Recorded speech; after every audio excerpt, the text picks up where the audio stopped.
Yes, sorry. Got it. Okay, I went a completely different direction. I'm So did thinking. I. I was It's a excited. it's a I D&D was hat. excited. I was thinking Viking horns Oh, or like actually, Robin Hood. I learned that there is a lady in town who does Viking hats by commission. She crochets them, and that's like all she does is Viking hats That is with awesome. like full beard and everything. Love it. Yeah. Apparently, she's part of the knit group that meets on Tuesdays here. So, yeah, it's an interesting tidbit.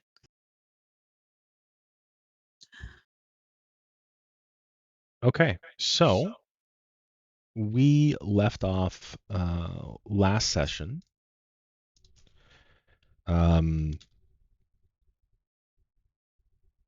In the morning, so we're gonna have to retcon things just a little bit. And by retcon, I mean like it's actually going to be like more of like a flashback sequence where, Okay. Obviously something happened. We don't know what happened yet because you're about to embark on this something, and kind of like here we go. So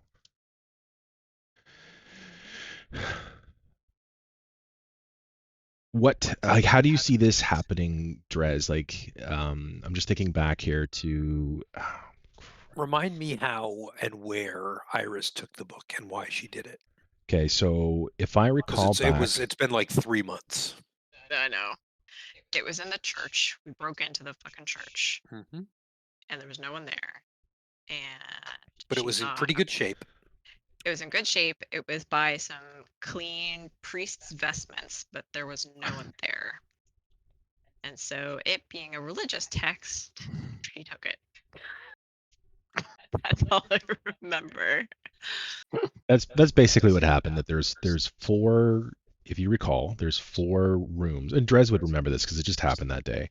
There's four rooms in the church as you enter the main big doors, and those doors or those rooms are some are in disrepair, some showed signs of having been like ransacked or there was conflict, like violence, and there was one that was like well kept and looked like it had been cleaned up, and it was like an office with like a desk and a chair and a little cot, and there was like not freshly pressed like vestments kind of hanging up, and then she found a psalm book, I think, in the table, and she took the psalm book thinking that the church was abandoned, as I recall. So it was stolen from there. It was stolen from this one room. It was an office, and it was sort of in that room.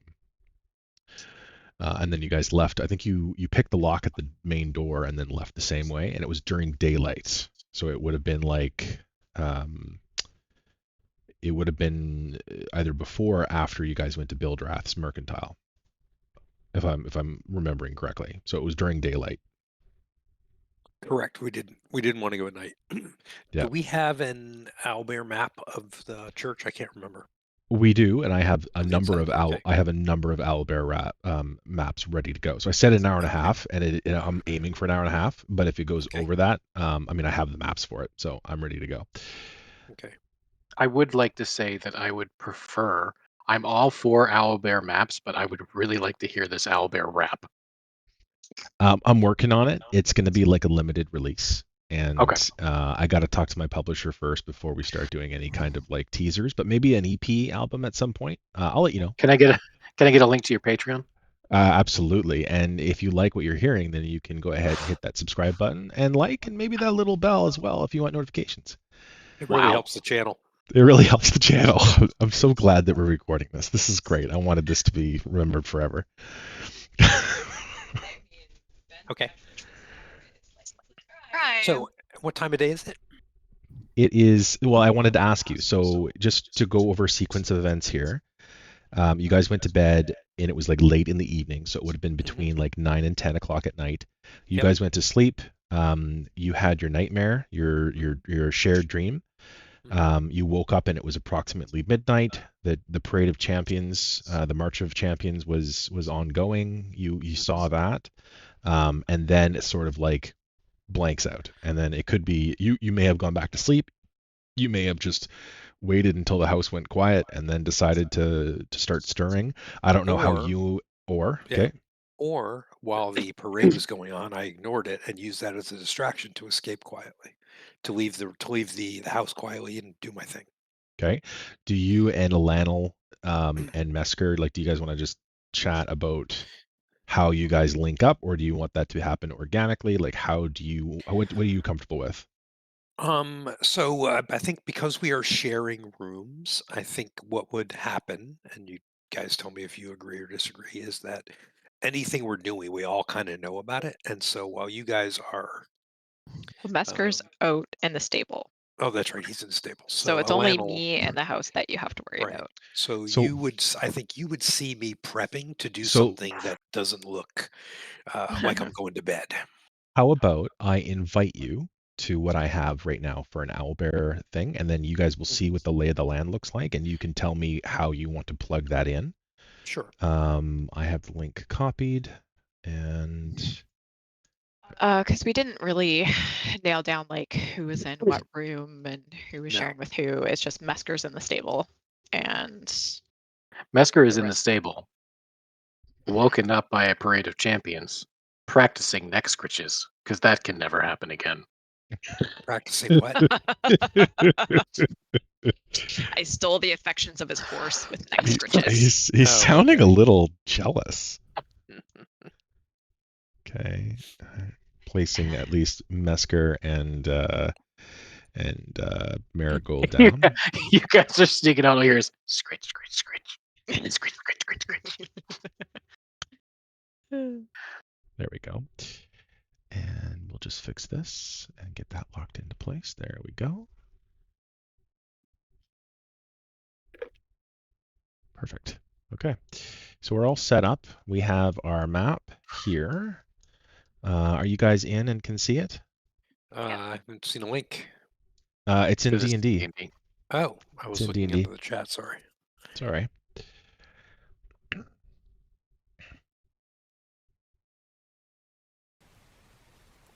No, Dave. Scritch, scritch, scritch. Scritch, scritch, scritch. I found some roguey music for you, Drez. Thank you.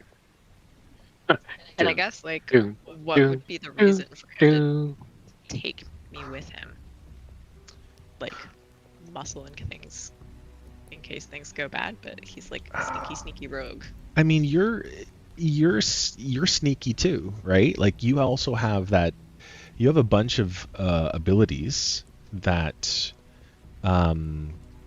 are all about stealth as well. You have a passive one that allows you to hide when you're only partially obscured.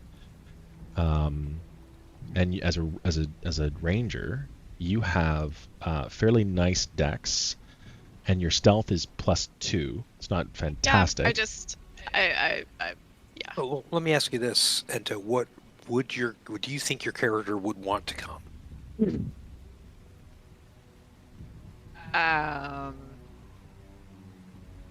Yes, because maybe I would do it in the sense of like protecting you because the what's his face? I'm sorry. I'm sorry. What's his name? What's his name? Ismark? Thank you, Ismark. BG3 is ruining my ability to remember these names. Ismark has cautioned everybody that it's really dangerous at night. Mhm. So like, you're a rogue, yes.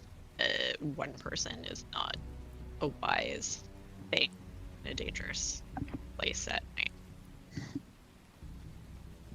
But like to my not in character or in character, whatever. Like it's my understanding that rogues prefer to work alone. Mhm. So yeah. I suppose I could also just like sneak out, follow you. I would Sure. to say if it would be Like, would that be more? I guess the question is more if you saw me getting ready to do something, would you ask and be curious, or would you be Sneaky. sneaky and or respectful of privacy?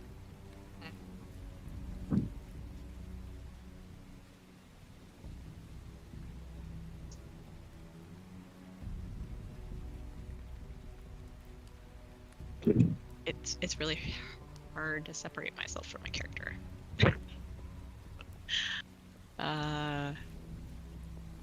That's why you make a character as completely different from yourself as possible. Yeah. So there's no overlap. Yeah. I guess I would say then that I think probably safety would trump anything else at this point. So, I forget if my. So so I guess the question is, would you challenge me? Like, would you say, wait a minute, where do you think you're going? And I would be like, Well, I'm trying to remember if my character saw the exchange between you and Sora with the book, or if that was completely unnoticed. Right. Say that last bit again. Sorry, I'm just doing some last minute research. Sorry, I wondered who oversaw the exchange between Drez and Sora with the exchange of the book on the stairs. You mean Cora, and Cora. Charhoon was the only one that indicated a desire to overhear it, to eavesdrop it. Okay. And he failed his perception roll miserably. I think he almost forgot that he was inside a house. Right. It was it was a bad roll. So right now, Cora and Drez are the only ones that are tied into this. Okay. So in that case, I would inquire, because no one should be leaving the house at night. Okay. So good. We're going to start in the shared. And I would assume that these rooms are not super private. Like the doors are open and we're shuffling around and we're conversing and stuff like that, right? Well, I mean, we could even. These aren't private hotel rooms. They're not. They're guest rooms, and yeah, it's pretty open accommodation, I would think. So, yes, my ranger ears would hear you getting ready. Yeah. So I'm in one of the rooms, whichever we're in, and I'm preparing gear. I'm checking to make sure nothing squeaks, nothing jingles, nothing rattles. Oiling leather where it's squeaky, and I don't have great gear because we lost it all, but making sure that my swords slide in and out of their scabbards properly, all that kind of stuff. So I would come here in the doorway, kind of like in the shadows, trying to be unobtrusive, but having heard the little bit of movement in the room, and curious as to what it is, because we should all be settling back in for sleeping after watching the night parade.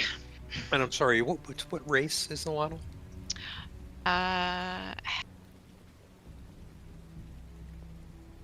Half elf? A wood elf? You're a wood elf, yeah. Wood elf. Okay, so you don't sleep either. Got it. Okay. Yeah. Yeah. Sorry, forget between the two. Oh, she has double personalities. That's right. I forgot about that. Yeah. So I'm in the room preparing to go, and and just getting gear ready. So I'm just looming by the doorway with the raven on my shoulder. Nice. Scritch. Rub it in. Fine. Yep.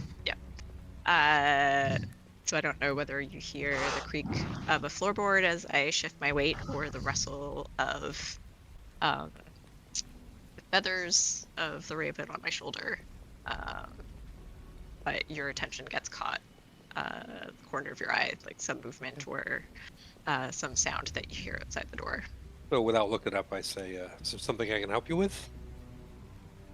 I was going to ask you the same, as it appears that you are not, in fact, getting ready for bed. Nope. Already took my my respite, and I'm gonna go out and take a little walk, I think. It is unwise for any of us to go anywhere alone. Probably not, but I've never been mistaken for somebody very wise, so I'm gonna go take a little walk. May I accompany you? Why would you want to do that? You just said it's not a good idea to go outside. Then it would be even more unwise for one of our company to go unaccompanied. Two is better than one. Agreed, but I tend to not make a big scene when I'm out, and I usually don't like others to be around me to potentially create a scene. So I kind of prefer to go alone. You are not the only one with skills to be unobtrusive. You're not going to let this go, are you? I am not. So I turn around and basically, with a huff, say, so here's what's going on. I've got a mission to do, and it's not going to take very long. It's got to be very quiet, and noticing, understanding that rangers tend to be on the good side. I say it is nothing nefarious, so don't worry about that. If you do want to join me, then I need you to keep your distance and stay quiet and follow my lead. I nod curtly and agree to your terms. So here's the deal, and I pull the book out. I say, our little cleric decided that she's got a mischievous side about her, and she lifted a book from the church we were in. Now, apparently, she is racked with guilt, as clerics tend to be, and has asked me to return it. Now, I'm not really good at unstealing things. I'm usually a little better at stealing things. However, in order to keep her happy, because I think we're going to need her, I've agreed to put the book back. So that's what we're doing tonight. It must be fairly easy being the same but in reverse, as far as I understand it. Well, we'll find out. All right then, whenever you're ready. All right, pack your gear, let's go. And I have my cloak with me and just my bow. I'm leaving the rather cumbersome glaive behind. And I'm bringing all my gear. Just, yeah. Crane, so you know what I've got equipped is a hand crossbow and 2 short swords. One of the windmill hilted short sword that I got from the Death House, and the other is a silvered short sword that I don't remember where I got. You got it from one of the crates on the first level of the crypts. Ah, okay. And then thieves' tools.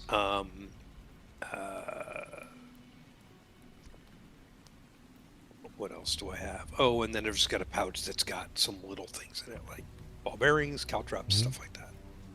So you're not bringing You can your see glaive that with all you? on my character sheet, though. What's that? I'm just confirming with Elanil, you're not bringing your glaive with you? I don't think so. If the name of the game is to be sneaky, a giant shiny glaive reflecting every light source doesn't seem like a wise. Okay, just confirming that you're not bringing a melee weapon. That wasn't ominous. As DM, I just need to confirm that you're not bringing a melee weapon. I will instead bring. You have a spear. I have a spear, so I will.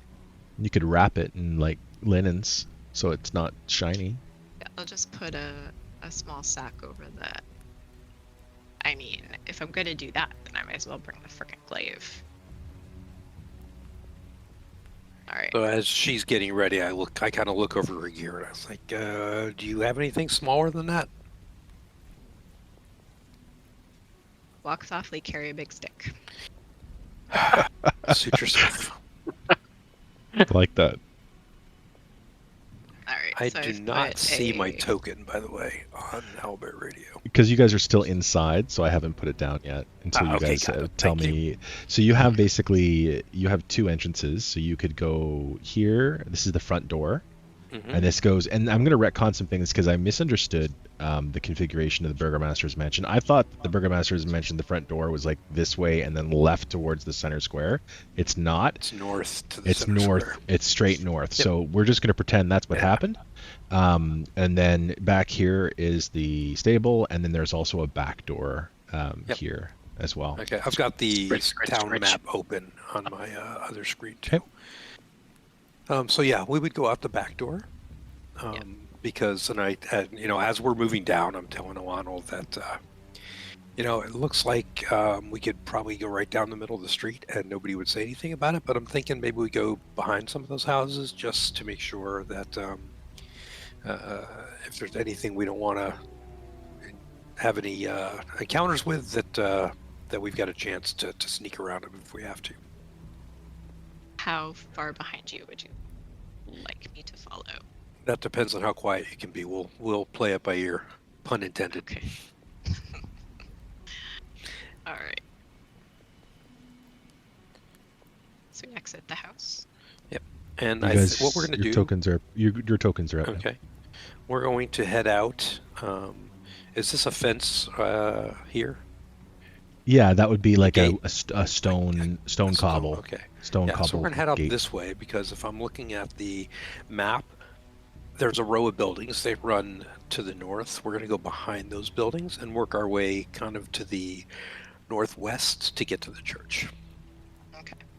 I'm going to open up a quick map here so that I can be better acquainted with what it is that you're doing. And Do you want me Mesker, to are share you... it? No, I can pull it up here. I did locate it Okay. before. Mesker, are you doing anything now, or am I just going to just back off and let you do your thing? How stealthy were you just leaving? Like, would Not I at need all. to roll? Okay, so Mesker's scritching, but Would you like us to back up over the wall again? nope, that's fine. Noticing that his former target, but no longer a target, has just walked by, he is clearly curious. He's currently, Dave, this is for your note, not wearing his armor because he was sleeping. Okay. Which he takes naked? away his disadvantage. No, he's wearing his commoner clothes. Just checking. Thank you. I think that's an important detail to establish here. Out of character, that takes away his disadvantage of stealth. He's going to quietly tell Marigold that she needs to stay and hopes she listens. Slide his hammer into its side pouch. I'm not going to hide that I'm... Oh, fuck. Stay. Roll not gonna- roll an animal handling Animal check. for me. handling. I'm not going to hide the fact that I'm following. All Good right. roll. 60. That's a good roll. Now She I feel stays. bad because she was following me. Not again! Yeah. So your animal handling check is successful. She kind of looks at you a bit mournfully.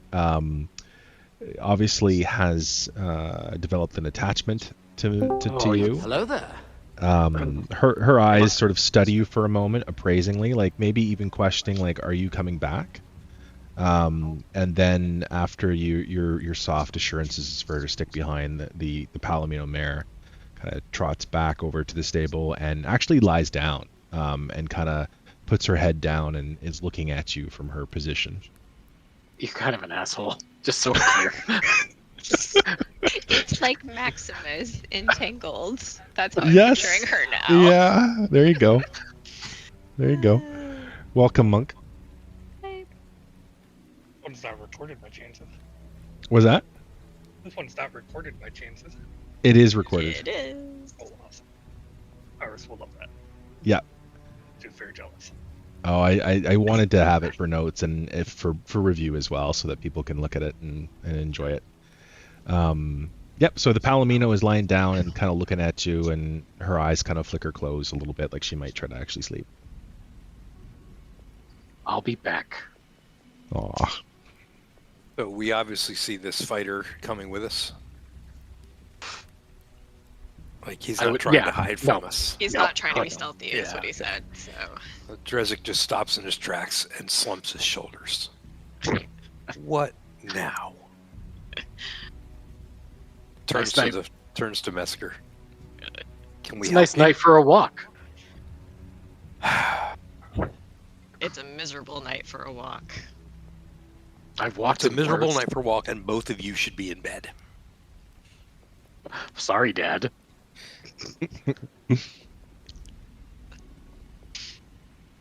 Look, I'm coming. I don't, don't know know what who you you're doing. are. I don't know what you do, what you know. I don't know who you think you are. But We're not friends. We're not partners. We're stuck in this place trying to get out, and I've got a job to do tonight. So you can go back to your little horse, get some rest, and we'll see what we can figure out in the morning. So that's an interesting argument. But if we're stuck in this place, and two of the more capable fighters are wandering off into this place where I've fought multiple zombies, that thing we killed yesterday, I'd feel better following along to make sure two of the more capable fighters stay alive. And I can ensure that. Drezek goes over to Elanil and kind of gives her the look like, what do you think? Obviously, you don't trust our capabilities very much if you're deciding to follow us. I'm also bored. That's the best reason I can think of to come. We are unstealing something for the cleric. Unstealing. So I look at Mesker and say, see? Everything's not what it seems. So you're an unthief? Sure, today I'm an unthief. Here's the deal. Our cleric took something that didn't belong to her. She feels guilty, and we're going to return it. That's it. It's very simple. There's no need for you to come, but it doesn't sound like there's any talking you out of it. Yeah, no, I'm going to come. This is interesting. All right, stay behind, be quiet, and follow my lead. Understood. I'd like all of you to make a perception check, please. Mother.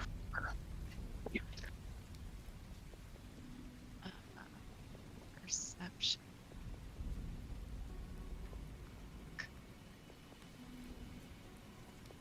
Mesker, you hear what sounds like maybe a twig or a branch or some kind of wooden thing cracking. Not snapping, but just cracking in the underbrush to the west. The other two do not hear it. Quickly put my hand up. Stop. Something else is out there. I don't think we're alone. I give Vinrath a silent look, and he takes off, eating and swings heavily into the direction Mesker pointed. Okay. And what are you directing Vinrath to do? Just to investigate the source of that sound. Okay. Does he have a separate? Stat block? Yeah, so if you go to your bonus and then scroll down, and you should see hit that, the primal companion. Do you see it? Just left click on that. Left click on this? Yeah. Oh. So that's Okay. that's your basic stat block, and so if they have skills, they have skills. Otherwise, when you're rolling for skills, it's going to be based off of their core stats, their ability stats. Uh-huh. So what exactly are you hoping that Vinrath is going to do? Notice something that I didn't, and perhaps give me either some sort of explanation for the noise through our connection, or I'm not sure Okay. how it specifically works yet. Like, oh, you said I couldn't really see through his eyes, kind of thing, but he could give me an impression of what it was. I'm just gonna Right? take a look at his stats here. Yeah, so like you can't see through their eyes, but you can communicate, and so they would be Yeah. able to give you an impressions of. Do you remember really reading Wheel of Time? Yes, I read it. Okay. Do you remember Perrin and how he communicated with the wolves? Yes. Yeah, it's the same thing where they're not able to transmit images. Yep. It's more like feelings. Yeah. Yeah. Okay. But it gives me the chance to roll that perception check again Mm-hmm. because he's a +2. Yeah, well, so they have a wisdom +2, plus you get to add +2 on top of that because your primal bond gives you another +2 because you get to add your proficiency bonus to any ability check it makes. So it's a +3? So it's a +4 because your proficiency bonus plus is 2. proficiency, okay. So if you want it to do a perception check from in the air, Yeah, go ahead and give me a perception check. so I just roll this here, and that add 4? Because Yeah. I don't see any place to roll that here. So roll it in the big dice, yeah. So do a d20 Yeah. and then add 4 to it, and then we'll just make it work that way. Nope. So Vinrath takes off into the air, and you can barely hear its wings sort of extending and flapping as it gains elevation. And in the darkness of this Barovian night, with the rain kind of coming down and the mist hanging low, you can just barely make out the silhouette of Vinrath circling kind of above this little green belt that's to the west of the mansion. There's a shimmering kind of silverness, metallicness to you looking up at them and seeing them. And the impression that you're getting through the bond is that nothing is detected. So Drezek, who's gone into a crouch at this point, ready crouch with his hand crossbow drawn, whispers to Elanil, "Pretty useful bird," with an eye roll.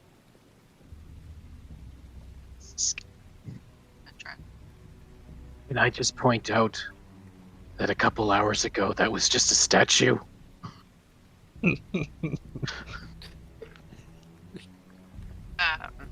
Right, so what's in Mesker here, specifically? Yeah, I that's forget. right. I've Like a twig snap. stopped trying to keep it from falling off my head, so just a twig snap? Okay. It was a twig snap, yep. Alright. I'll draw my bow and knock an arrow, but otherwise indicate that we should continue moving on. Or should we go um, invest? Let's go check out, see what it was. Okay. I'd rather know than have it behind us. I ready my Alright. hammer. So you guys are going to wander into like the treed green belt? Yeah, to that area just to the west of the. You wouldn't prefer to stay in town instead of going into a spot where there could be, like... I mean, if you look at the map, we're 80 feet from. There's roads to either side of us, so. All I could hear in my head is Drezek as fucking Beavis. Battle, battle.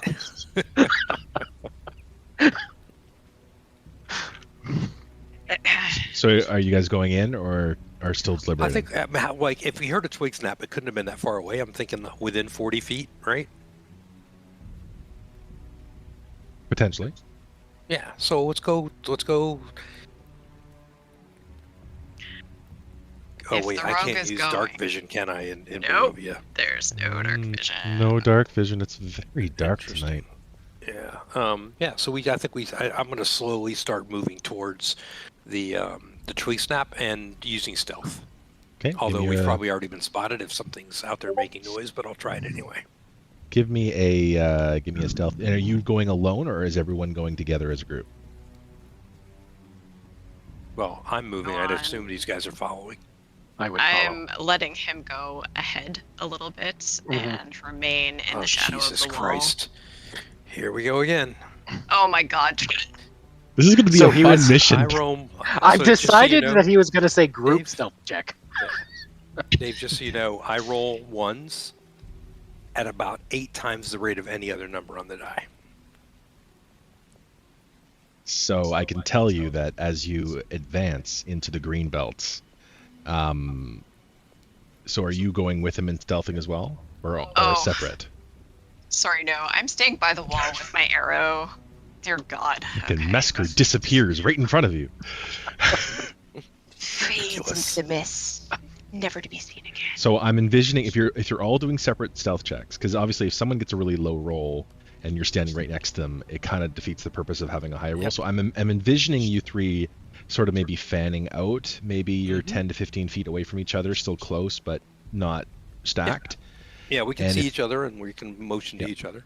So as you advance into this green belt, it is it's not heavily treed. Obviously, the village has done some forestry over the last several centuries, and there's been an effort to maybe let the trees kind of build up a little bit closer to town. And you do see not old growth. This is like a new growth forest. There's some underbrush, but it's not a heavy canopy. You can still see that kind of faint gray sort of mist hanging above you, and whatever light that would be in the sky is kind of present. It's not pitch black in this And green belt. I have no advantage of vision whatsoever. Like I None. might as well be a human. You may as well be a human in this particular setting. And and you don't really see anything as you're advancing through this green belt. It is quiet as grave. So how far we've moved in? Like how far? How close to where Mesker thinks the sound was? Are we? How close do you want to get to the sound? I want to ask Mesker, or ask, where was it? Where did you hear? How far out was it? I didn't take notes, but it was off to the west. Oh, God, I don't remember how far away he said.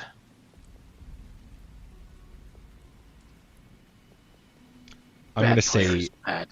I'm going to say that you approximately feel like you're pretty close to where the sound came from. And it's that point where I don't know if you guys have tracked anything through the woods at night, but you get to the point where you're like, I have to be on top of this sound at this point, and there's nothing. You're not seeing anything. You're not hearing anything. It appears, just like I said, quiet as a grave. So I quietly say, all right, let's move north, and just Mesker, if you keep your eye behind us to see if there's anything coming up. Not. Okay. And are you guys going to head towards the church then at this point We're town? going to go along the back of those buildings towards the church. Okay. So we're going to go on the west side of that row of houses. All right. And is there any the motion out there? Like, is there town other map. people? Are there people moving around? Or is it just dead graveyard, empty, silent? It's like in a small town over the holidays, at night at 3 o'clock in the morning, nothing's moving. You don't hear any sounds. The sound of the rain is insulating other sounds. So it sounds especially sort of like you get nothing but that consistent, persistent rain. You're not getting anything else. There was activity earlier in the night putting out the Antonovich residence, the fire that started there. But that's done, and you haven't really seen or heard anything since you've emerged from the mansion. So if you're going to advance further, I'm going to go ahead and jump us towards another map, so brace yourselves.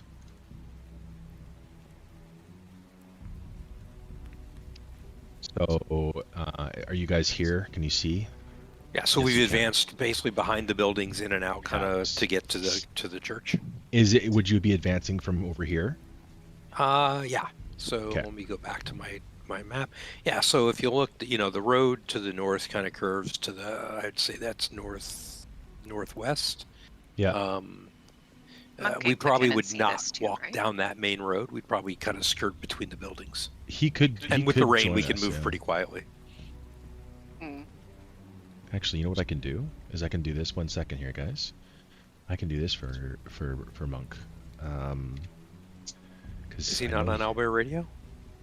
He Or might just stream it. I'm just gonna stream my The Owlbear window? my OBS, because he'll be able to see everything on the OBS, I think. What is OBS? That's how we captured a stream. Can you see that, Monk? Is that good? That looks really good. Okay, cool. You can see a little glimpse behind the screen now of how I do things.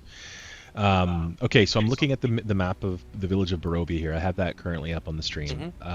So you left the Burgomaster's Mansion. You're going through the green belt. We parallel the road to the north behind those buildings, then we paralleled the road to the northwest, in and out of those buildings, and we approach. I would say on your Owlbear map, we are probably like here.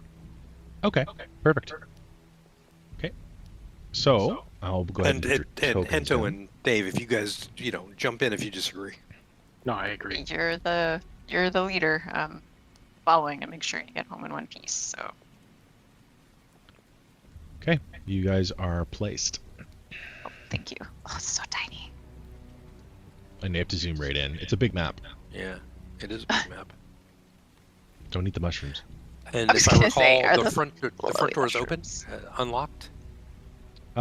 You're pretty far from the church right now to make any determinations on that. Oh, okay. So I think we are going to go very slowly, and we're going to use these bushes as cover and work our way to this corner if we can. Are you making stealth checks at this point? Yeah. Okay, I need stealth rolls from all of you. Do you want to send your raven someplace else? Yeah, I do. I want to send my raven up onto the roof? peak of or maybe one of the yeah, because we're trying to get in. So Okay. just Why is there? I have Do you- two of you. There we go. I don't know. I saw that too. Yeah, I'm like, what? There's two Drezeks. I had a token here from earlier. Okay, so Vinrath is going to fly and land gracefully on one of the pitches there of those dual roofs. So we've got a check of 18, 19, and 12. That's pretty good rolls there, folks. Yeah, so you advance. Like I said, it's very quiet tonight. You've got that constant, consistent drumming of rain. You're familiar with the church. You've been here before. Sorry, Mesker is not familiar with the church. Elanil and Drezek are. As before, there's some caskets and coffins here. There's work being done to bury the dead from the recent siege of the village. You can see that's fresh work, fresh digging. And that, in fact, as you kind of move through this area, you can smell that familiar sickly sweet smell of putrefaction. So you know that there is activity here, like work. I'm not saying that they're undead. I'm just saying that there's bodies there. You don't see anything. The lights in the church, you don't see anything coming through the windows. You don't know if there's candles in there or not, but there's nothing bright coming through the windows of the church that you can see. The church windows they look fixed. They don't look like something that's easily opened. They're large windows. The kind of arched windows that kind of go up a fair bit and then come to an arch. They're not really... So they're for decoration, not ventilation. Yeah, they don't look like they're really easily opened. Maybe they did open at some point, but when you do get closer to it, Drez, you can see that they've been painted over probably 1,000 times with paint. Yeah, what would you like to do? So I assume we're all together in this corner?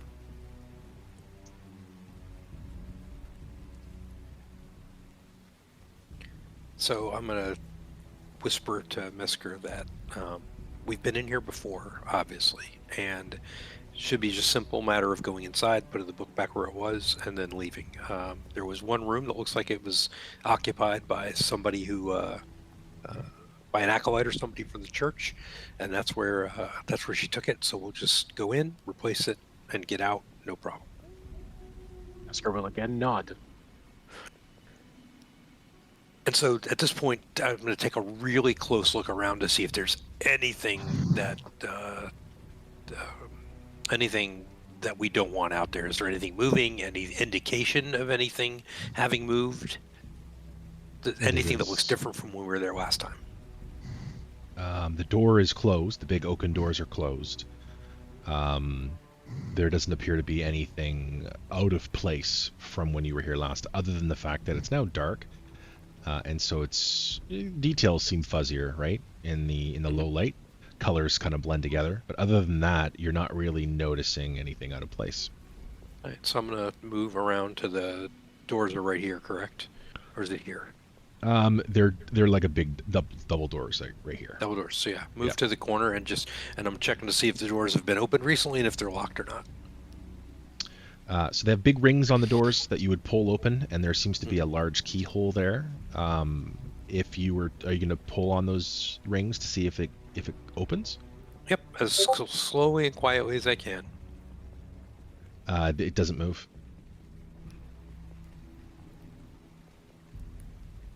The doors do not respond to you. Does it trying feel to like open it's them. locked? They're firmly in place. So I'm going to check the lock to see if it's locked. Okay. Go ahead and give me a like you're just gonna check, like you're just gonna inspect it. Yep. And Okay, if it's locked, I'm going to try to pick it. Give me an investigation check.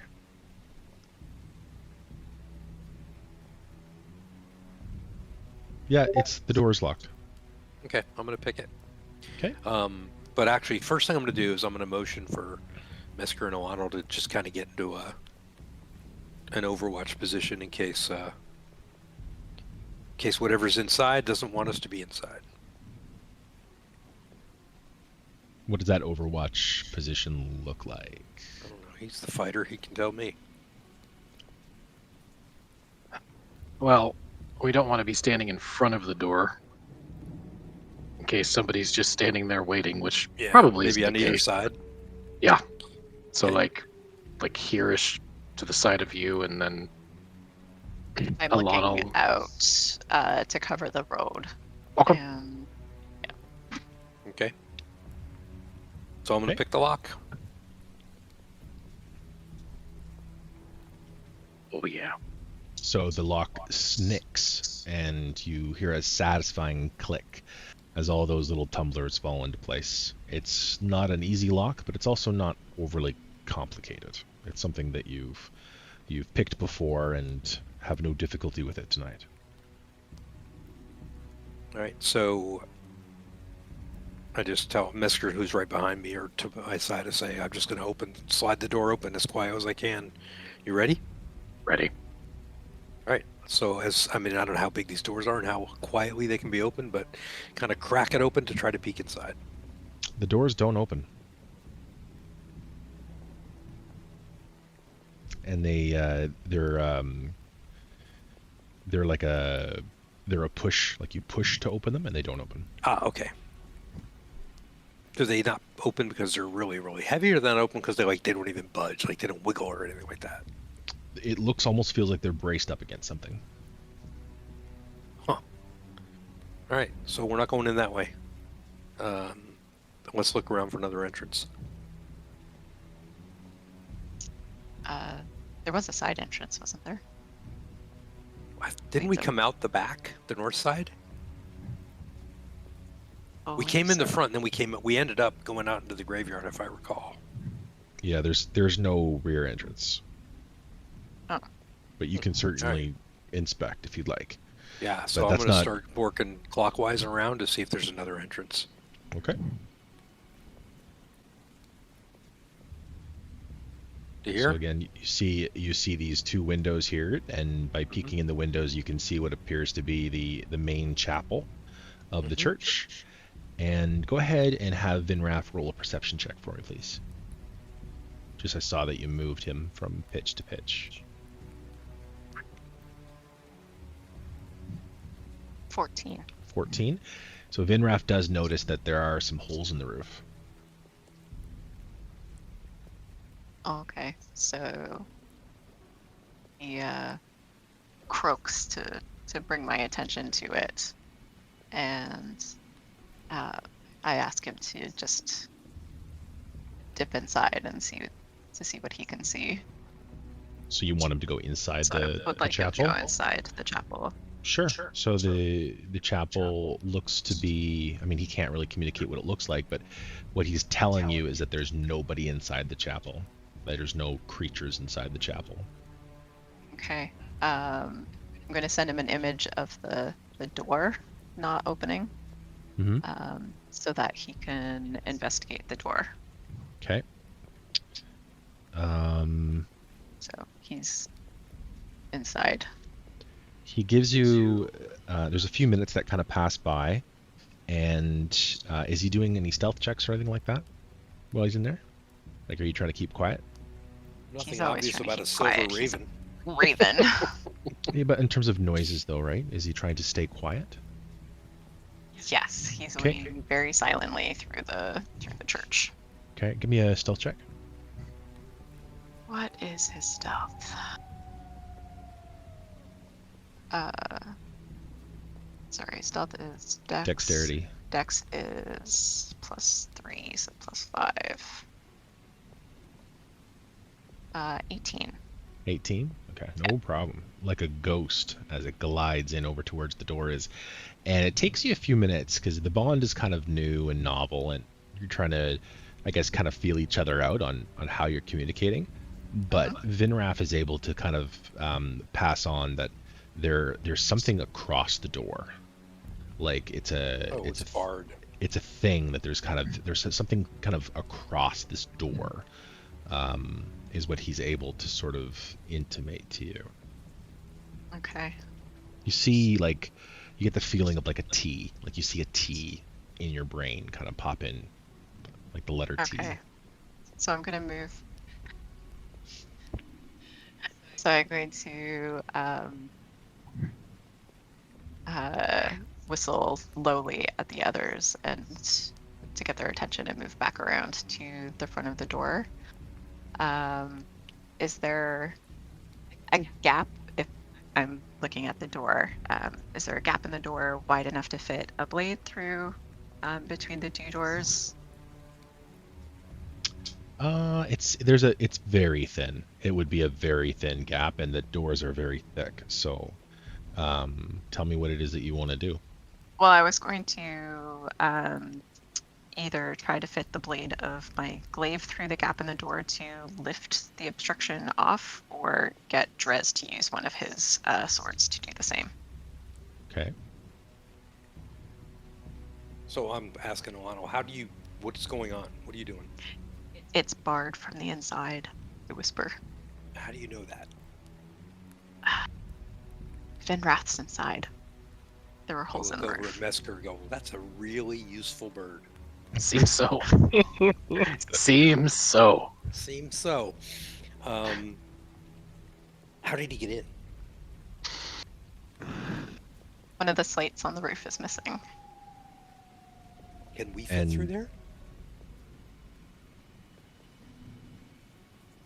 Are you asking Vinraf what I'm they asking look like? If Vinrath can, if she thinks that we can fit through. I mean, he's a pretty big frickin' raven.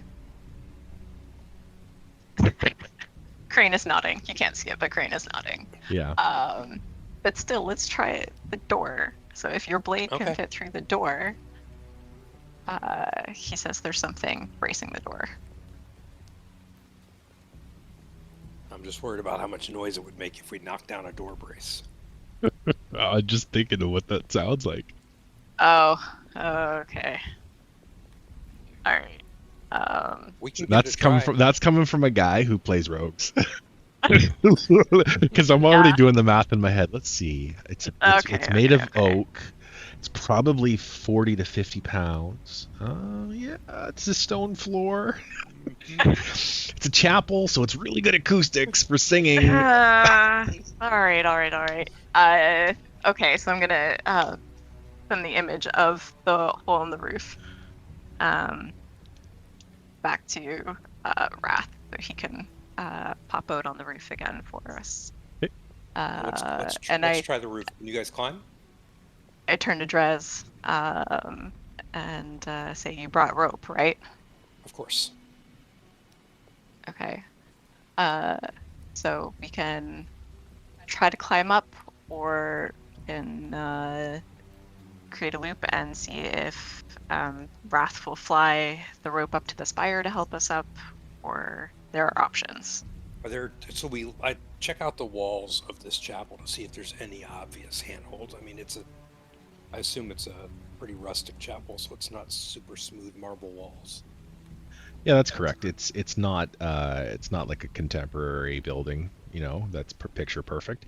It's made of rough hewn stone blocks that have been quarried from the same color of stone of the escarpment that rises up to Castle Ravenloft. So they're these big kind of I don't know what they're called, cornstones. They're just big stones. And maybe if you were small enough, like, and had easier purchase, like maybe a halfling could maybe climb them, but a full-grown, medium-sized person might have some difficulty doing that deftly. You can certainly try, though. Thanks, Matt. And to unbar the door. What's that? It would only take one of us to go up and in to unbar the door. But if we're using the rope, all of us need to go up so we can. So is there anything on the roof? Well, how high is the roof? It's not a small church. I'd say the roof is probably, just thinking here. I want to say 40 feet. Oh, wow. Yeah, bring Okay. that much rope. I brought 50 feet. So okay. yeah, it's about I think 40 feet to like, you're past the eaves at that point. Wow, this is a big church. Okay. It's not necessarily big, but it is tall. That's 4 stories.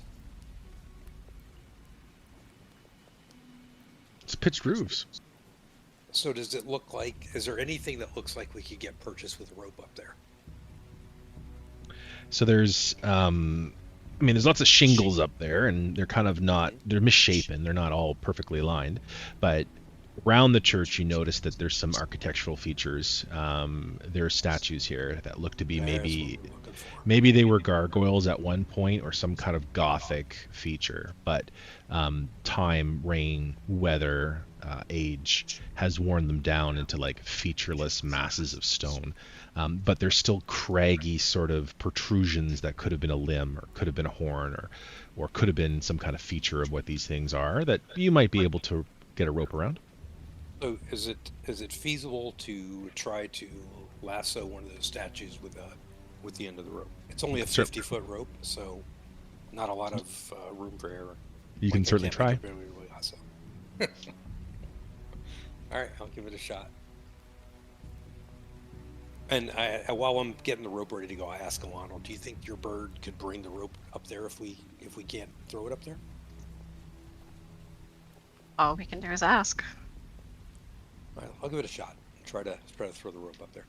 I'm just gonna break in, not break in the church. Sorry, I'm just gonna break into the conversation and say, I have another 50 feet of rope if needed. Perfect. That makes this easier because Yeah. one to get up, one to get down in the church, and then we can leave it locked. Drez is going to have to relock the front door, by the way. Yeah, I don't lock things. I unlock them.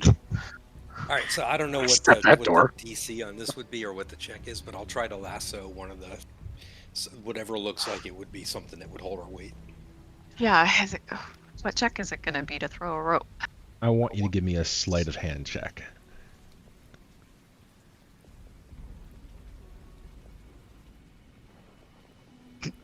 That does not do it. Jesus Christ, God, I'd stop rolling it below 10. I mean, I've got +5s in all these skills and still can't. You still got to roll higher than a 6, though. I know. Oh Rolls man, have you're been 1, vicious. 8, 6. Try it again. Yeah, I'll give it another shot. I would assume it's like lockpicking and Yeah, gonna- there's Okay, I'm gonna take a moment and I'm gonna try to motivate Drezek with words. You got this, man. So, Drezek, are you gonna steal from this town as well? Hide everything that you get in a central location that's easily found and romance Ismark's sister. I gotta drop the rope to my side, look at him and go, you want to do this now? That wasn't inspirational. Okay. Now I want you to How would roll you that with inspire- disadvantage. You can inspire me. Oh, thank you. Yeah, you can inspire me by shutting up. So you feel chagrined by that inspirational speech, and almost as if like you want to show Mesker up, and I'm going to let you roll with advantage. Oh, look at you. Feeling nice today. Well, it wasn't a 6. Oh, here's my second roll. Good lord, dude. 1, 8, 6, 6, 6, 7, 7. I have yet to roll above a 10. It's not. Have you thought successful. about You know what? buying a different set of dice? You know what? I'm going to use my inspiration and re-roll that. Okay, thank you. Someone uses their inspiration. Turned it. Okay, I thought just about turned it re-rolling off. for my perception, actually. Good lord. Okay.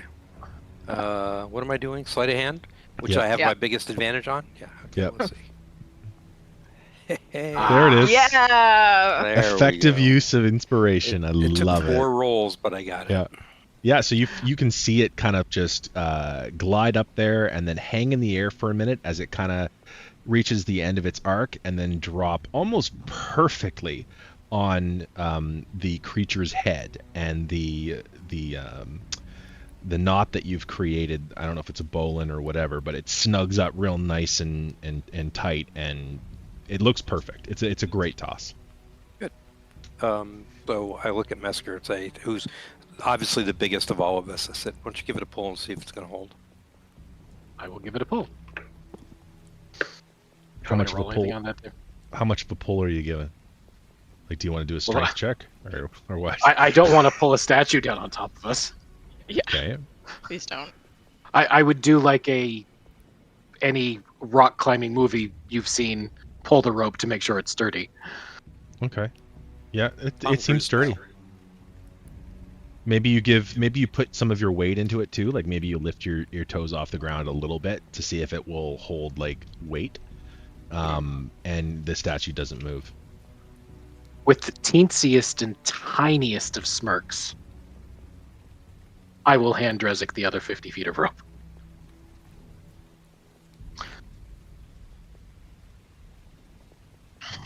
Because So- he'll need that to get in. Yeah, definitely. Or I pull the rope in. Then we can't get out. So yeah, with this, let's start with climb one at a time. I can hear the music of can too. them, I can of them too. climbing up the side. I can hear it. Oh, that brings me back to the 90s. Holy shit. All right, that was good. Thank you for that. Oh man. Okay. So are you guys both climbing up, or is Drez climbing up? What's going on? I don't think both at the same time Wait, is a it's great idea. Strahd. Sorry, couldn't resist. Yeah, so one at a time climb up, and I don't know what what you want me to roll to climb up side of a building with a rope. Give me an acrobatics check.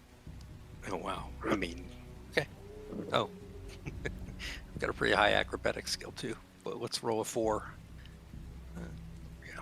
That's fine. Yep, that's successful. Okay. So climb up the rope and perch on the roof like a raven. I hear that's a Raven. very useful bird. So Raven one would think- squawks and ruffles his feathers at you. Kind of clacks his beak amusedly as you watched all the effort it took to have you get up there.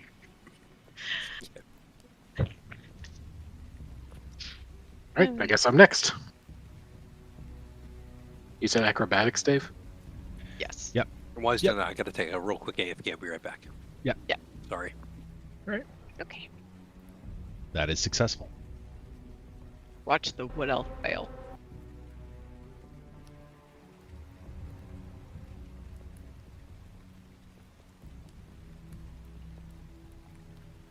That's successful. Think You're not climbing up you're climbing with a rope. It's like it's assisted, right? So Yeah. it's not a terribly complicated thing.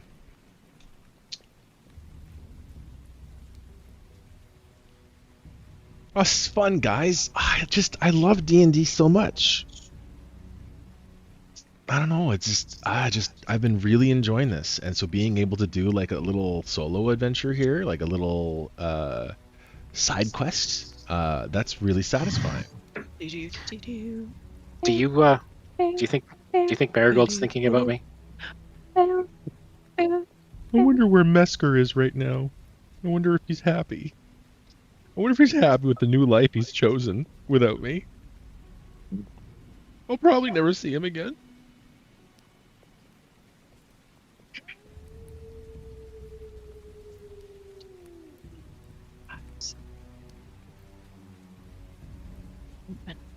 More.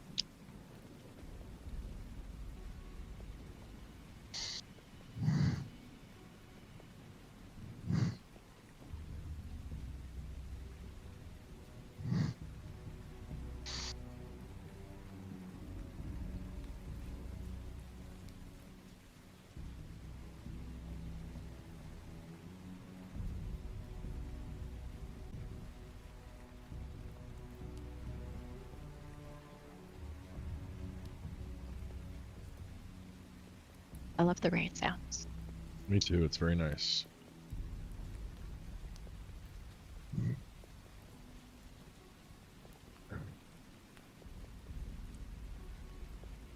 Sorry. God damn.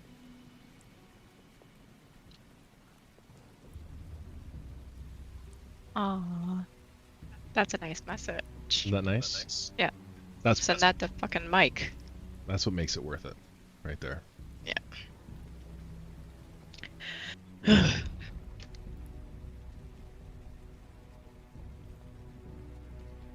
Did I start that one? I did not.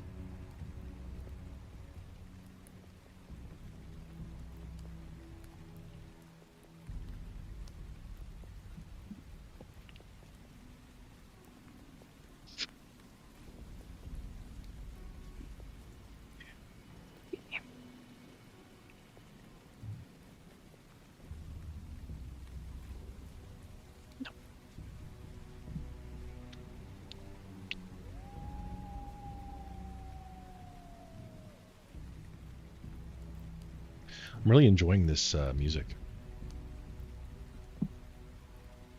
It's lovely with the howls every so often. Mm-hmm.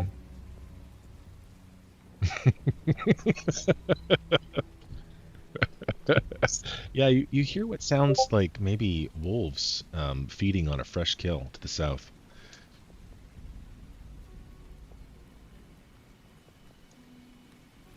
I am sorry, I'm back. It took Welcome longer than I back. expected. Sometimes it's Gets hard to harder when you pee. get older. It I both think they're burns you making the same way. Yeah, they're making Sorry. age jokes for you, man. I was I talking wouldn't. I to just my want you to. wife. I just want you to know that I would never do that. Okay, I respect you my would. elders. I respect my elders. Yeah, you sure do.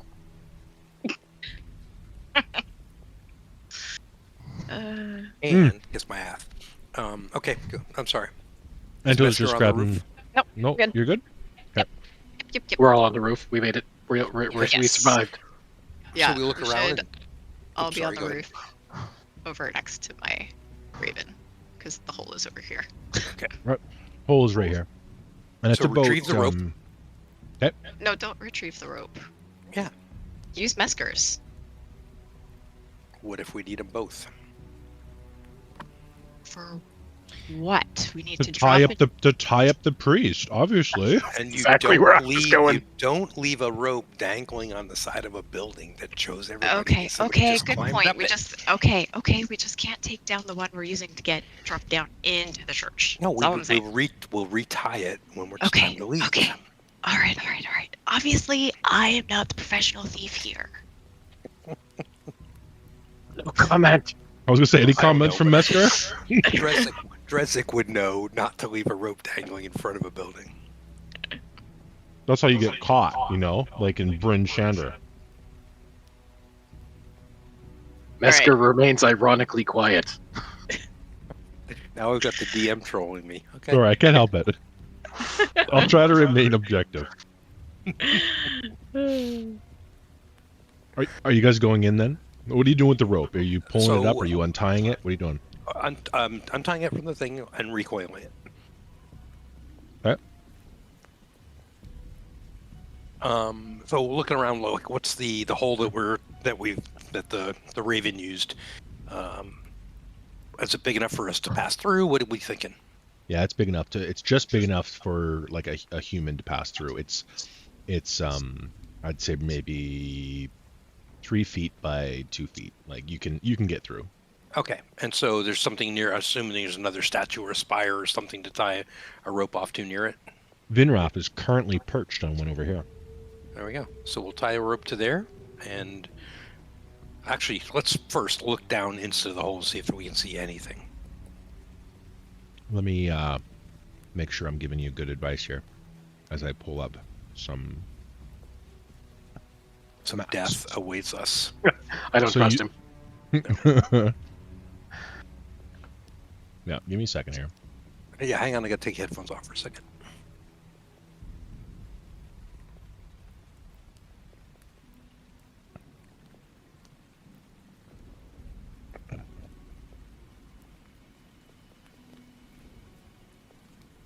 And by the way, if this is taking longer than expected, I am free now tomorrow night as well from a hotel, but we can Nope. continue tomorrow night if we need to.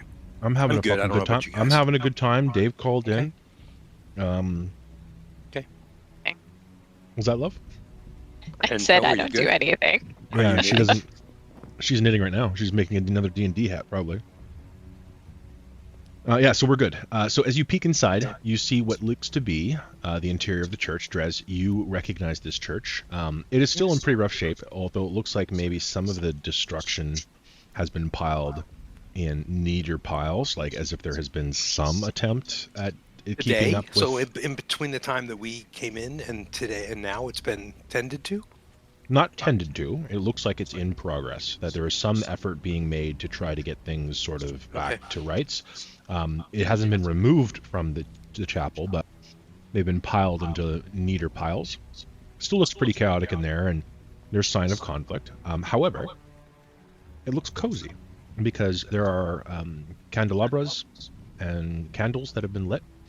It almost has the feeling of a shrine, and it looks like there's been almost an honest, genuine reverence in trying to restore maybe the sanctity of this kind of destroyed chapel. It looks like it's been like desecrated, right? So it looks like there's been an attempt to try to make it at least feel a little more receptive.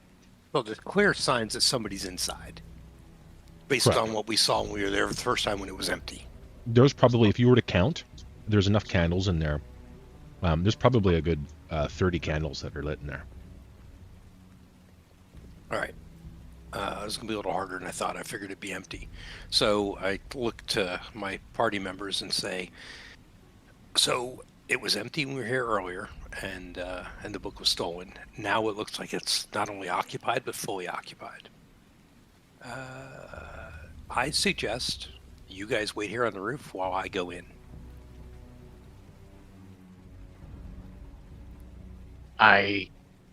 Yeah. For now. We'll let Wow. you do the initial. We'll let you do the initial drop. I'm surprised. I'll tell you what I'll do. I will. Can if I'm inside, can I motion back up for them to see me? Like, could I motion like come down Sure. or stay where you are? Absolutely. Okay, so there's enough light to do that. Okay, so I'm gonna slowly drop in and as quietly as possible descend the rope. I'm so excited for this roll. I mean, yeah, go ahead and give me an acrobatics roll, but it's going to be pretty easy to do.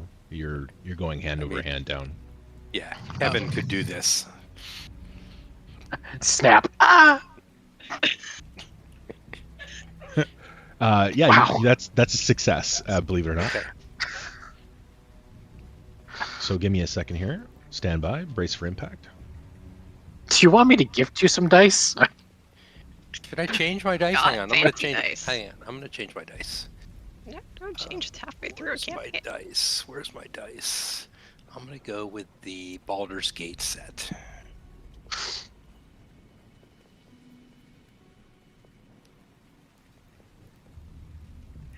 Because you have. Never mind. Better luck in Baldur's Gate. Is that what I you're was gonna say? That's what she was No. getting at, I think. Yeah, it was. Okay.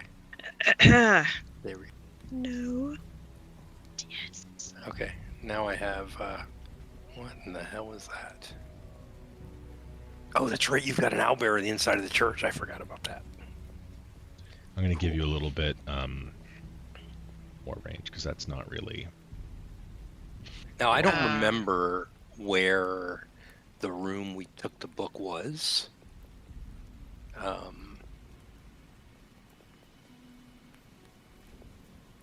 But So yeah, Drezek, as you descend into the church, this is the chapel area. You feel almost the warmth too of the candles, like they are giving off a collective warmth. It's almost a relief to descend inside. You feel dry, and you feel the beginnings of warmth kind of seeping back into your fingertips. I'm going to send Finrath down with him. Okay. Oof, you can control him. Thank you. You're welcome. I'm going to very stealthily send him to the altar at the front. I'm going to whistle Marigold in I'm gonna give him range here. Give Yeah. him vision. Yeah. There we go.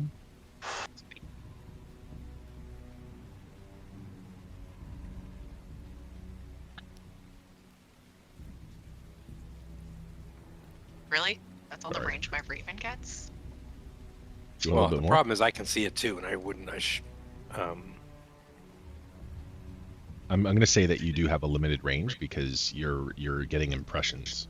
You're not. It's not Okay. like a. Mm. It's All not like right. a 1-for-1 Yeah. All right. vision. Yeah. Okay. Okay. So in addition to the feeling of warmth, I'm checking to see can I figure out where, if there's anybody in there, and if they are, where are they? Are there any noises they're making, anything like that? Roll me a perception check. New dice, here we go.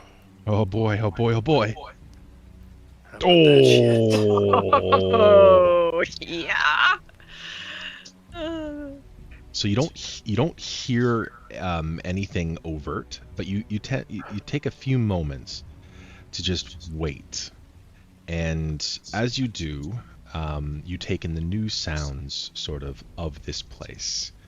And let me go ahead and make sure that there are some new sounds for you. The rain sort of dims out. You can just hear it's just kind of faint in the distance. You only hear a little bit of it. Immediately, on being closer to all of these candles that have been arrayed out around you, you see that the wicks haven't been trimmed or tended to in probably about an hour or two. They're, generally speaking, when you have candles out, right? You don't just ignore them. You typically come and trim them and keep up with it, right?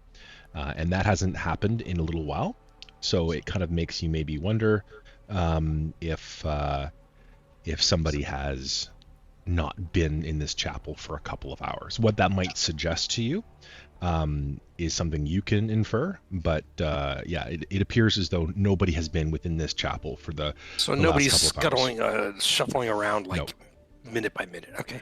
Yeah. You also hear a strange, as you sit here and just sort of take stock, just with that roll, you hear what sounds like almost like a humming sound, or like a vibrato sort of sound, and it's very rhythmic. It's a very sort of Like chanting? no, it's a steady sound. It's the same sound. It has this kind of deep rumble that you can hear, and it almost sounds like you're picking up on the vibrations more than the sound itself. And it's very like 1, 2, 3. It's very rhythmic, and it reminds you of breathing. And there's no church bells. I'm turning those off. What the fuck? All right, so I'm going to motion up to my companions to stay where they are, and that everything looks good. Do they get the message? Nod. Yes. I'm waiting for Mesker to drop in from 40 feet above and slam Falls his in. hammer. All right, so I'm gonna I'm gonna try to stay in the shadows of the candles, which I don't know if they're casting a lot of shadows or if it's well lit or dark, and make my way, which I assume we're on the west side of the chapel area, and that the room was one of the rooms near the front door. Is that correct? The room where the book was? Mm-hmm. That's correct. Yeah. Now, I don't think I have to return it to the exact room, but I'm going to go check it out. So I'm going to move. It was the only room that had signs of life in it. Yeah, the rest of them were pretty trash. So I'm going to probably go do something like move to here. Okay. Oh, I didn't see there were candles there. So I'm not going to move to there. I'm going to move to here. I'm basically staying in the shadows. Yep. You as can make much as small. possible. You can make small little movements. Okay. And then I'm going to peek down the hallway. It's dark. Yeah, it is dark. So So on your right, on your character's right. So as we're looking at the map on your left, but your character's right. So coming from this door here, that sound, that sort of deep rumble, that rhythmic rumbling is coming from behind this door. Is it snoring? Does it sound like snoring? Could be. Yep. Okay. And which room was the book in? Is this something that Drez would remember, do you think? Drez would remember. Yeah, it was yesterday, right? Okay, good. All right, so I'm going to sneak over to this door and give it a listen. Okay. Give me a perception check, please.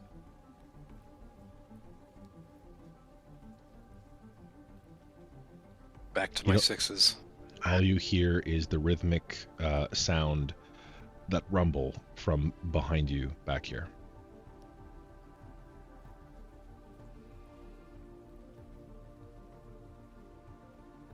All right, so I'm going to check the door very quietly, very slowly to see if it's locked, unlocked, latched, whatever.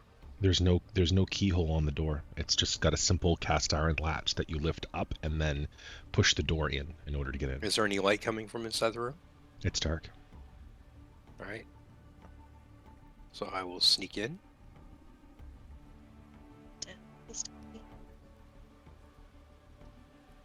And this is a familiar room to you. You see the desk. It's a roll top desk, and you see what appears to be an armoire over here, and chair as well here.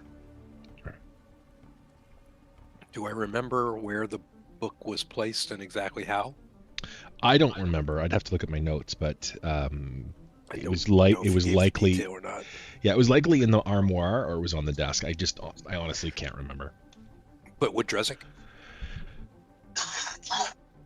Yes. He probably notices when other people steal things, so I would say yes. Yep. It was probably on the desk. So I'm going to move and place the book back where it was, back where I think it was. Okay. You do that. Nothing and I'm happens. going to sneak back out. Is there anything else in the room of note? There's the armoire here, and there looks to be a small wooden chest on the chair. Oh, I'm going to investigate the chest. God Okay. damn it. It's a simple design. It's got a lid. It's got very simple cast iron hinges on the side. There's no lock on it. All right, I'm going to check it for traps or anything like that. If it's very simple, I would just assume it's pretty easy. But give me an investigation check.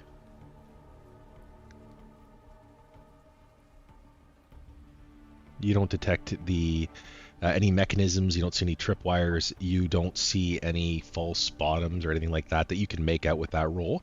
It appears to be a fairly simple chest. It's small. It doesn't look like it would carry a lot of things. All right, slip a dagger into it and twist it a little bit to crack it open. Nothing happens. Open it up. Inside you see 7 silver and 13 copper. It looks like a collections chest. Ah, a collections chest. It would be terrible to take these from the parishioners. I am adding 13, what was it? 13 copper and 7 silver. 13 copper and 7 silver to my character sheet. All right, anything else? Nothing else. All right, I'm going to head back out. Give me a perception check.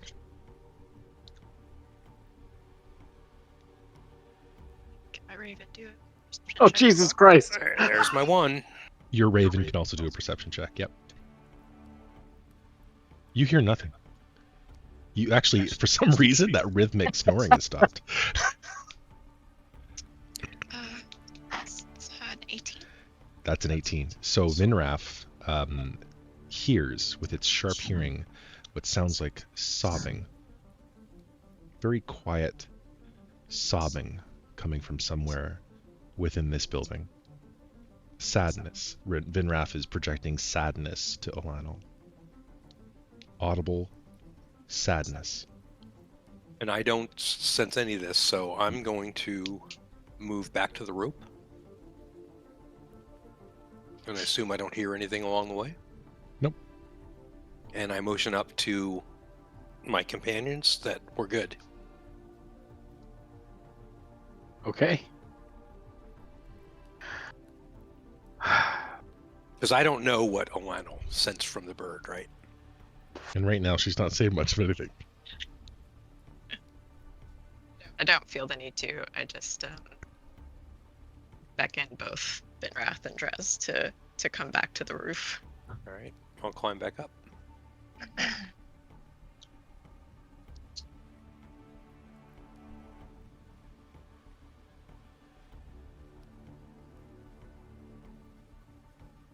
And I whisper to my companions, we're good to go, the book is back, and we can get out of here. Let's go.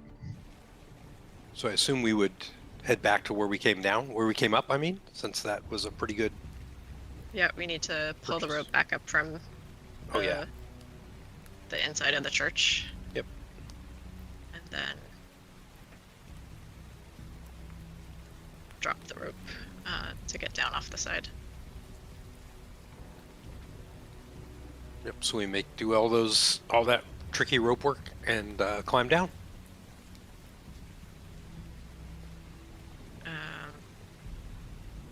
And I could climb down too. We'll also climb down. The DM is oddly quiet. Give me some acrobatics checks. Acrobatics. Fuck. Uh-oh. So as you make your descent down, you lose your grip on the descent, and halfway down the rope, so from a distance of 20 feet, you lose your grip and fall. And give me a second here for me to check the damage here. I believe it's 1d8 per story, 1d6 per 10 feet. Yeah, so you take 2d6 damage. Let me just double check that though. Holy shit. I'd break a fucking leg for you. Yeah, 1d6 per 10 feet, so it's 2d6 damage.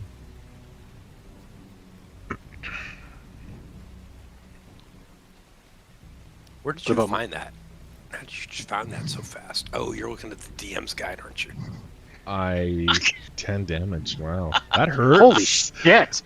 Jesus. I wish I could roll like that when I needed to. What does that bring you to? 18? 18. Ouch. All right. So obviously we have to. We tend to Elanil, make sure she's not hurt worse than it looks. Although it looks pretty bad. It'll be fine in the morning.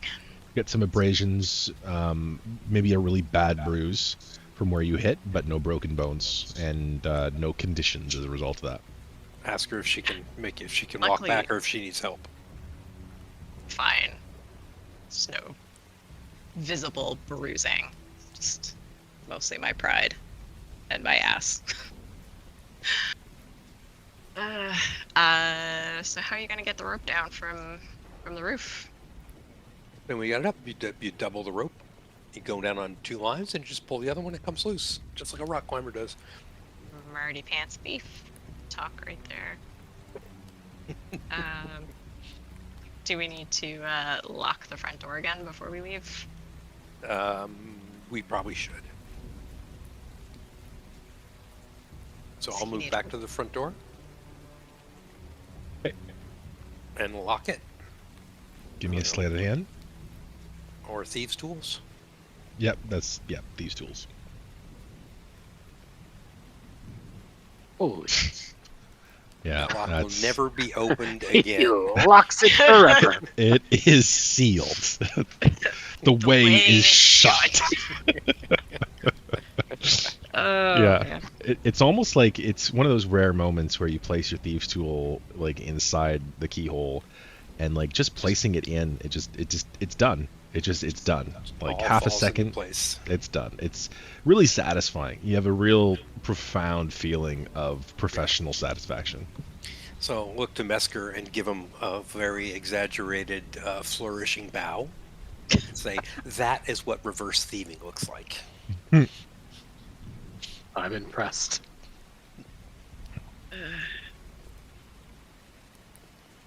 So I will pull out my bound glaive and limp my way back, trailing the two of them.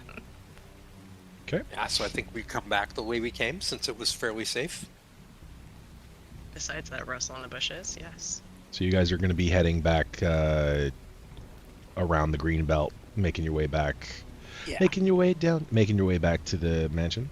Southeast-ish till we get parallel to the road and then south again, Okay. but not on the main road.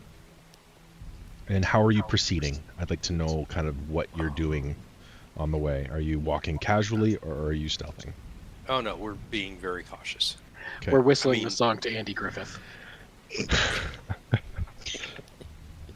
Give me some stealth checks, please.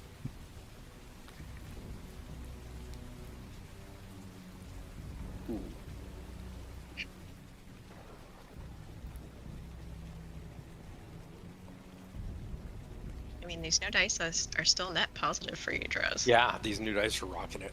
Baldur's Gate for the win.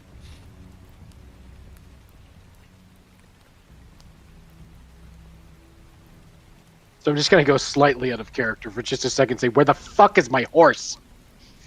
Okay.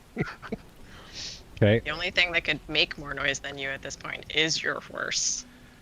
So you make your way through the green belt, and the rain has sort of intensified slightly.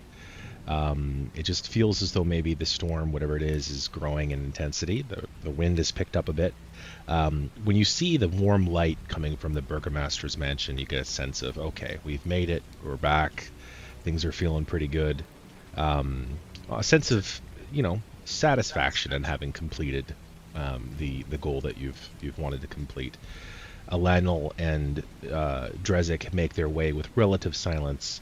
Mesker, however, trips over some kind of root or makes a sound or something in the underbrush, not quite as quiet as his two compatriots. I'd like you all three to make a perception check for me, please.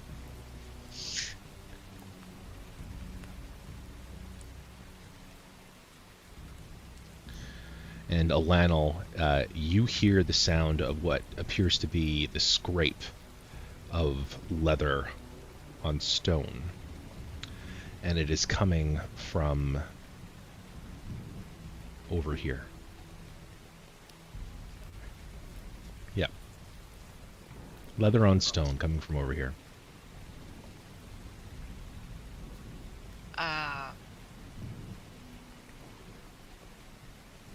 Don't want to rely on my raven so much and overtask him, but also I just fell fucking 20 feet, so I'm gonna ask Wrath to wing his way silently over and kind of crow hop over to peer. Okay. I have And to what make is one for what him. is Vinrath doing while he does that? Or they do that? Are they doing a perception check? Yes. Okay. Do that. He was at +4. Is he a he or a they? So 17. It's a he, I think. For now. So Should be a day. Vinrath Sorry. does not hear or see anything from that angle or in that Really area. peering over the roof here. No, what roll did you get again? 17. But you heard something. I But none of the rest of us did. Okay, so I am going to stealth my way over to the corner to investigate then. Give me a stealth check. Yeah, stealth check after falling 20 feet. Fucking hell, that was almost an 18.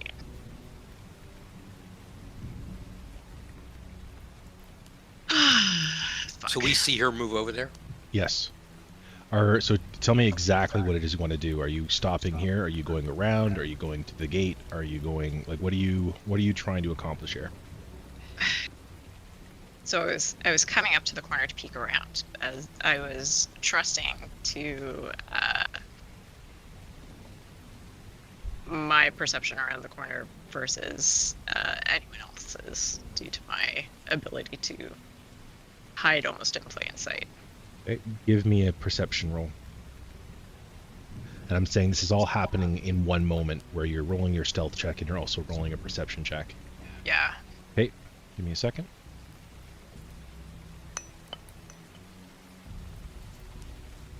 Okay. As Elanil walks along the western side of the Burgomaster's mansion, you hear the fluttering of wings above as Vinrath kind of peers down and looks down at you, Elanil. You're trying to be quiet.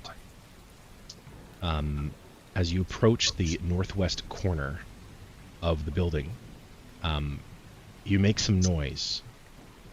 A crack of a branch. It could be the fact that you just recently fell 20 feet and maybe you kind of trip a little bit and kind of come up short on coming around that bend. For whatever reason, you make some noise. However, your keen elven senses pick up a flash of movement, and from the darkness, you make out the form and silhouette of what appears to be a human male, dressed in dark brown leathers. And this human male has seen you well before you've seen him, but this split second of having perceived this movement has given you an opportunity to be prepared for what's about to happen.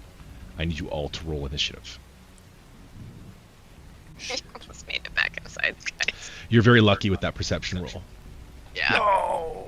Very It's lucky. Almost an 18. Yeah. I don't know why I'm happy about that. I'm the most injured. Oh, why didn't I re-roll my freaking stealth check? Oh, with your inspiration, yeah.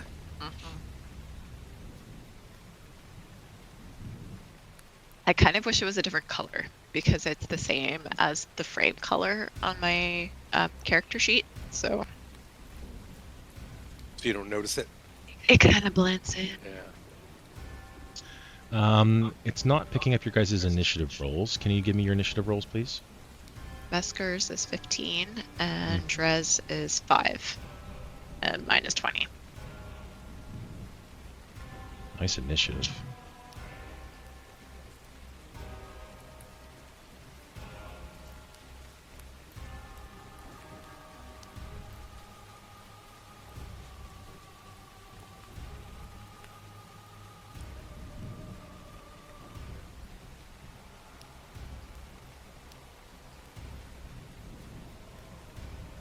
How many feet is each square?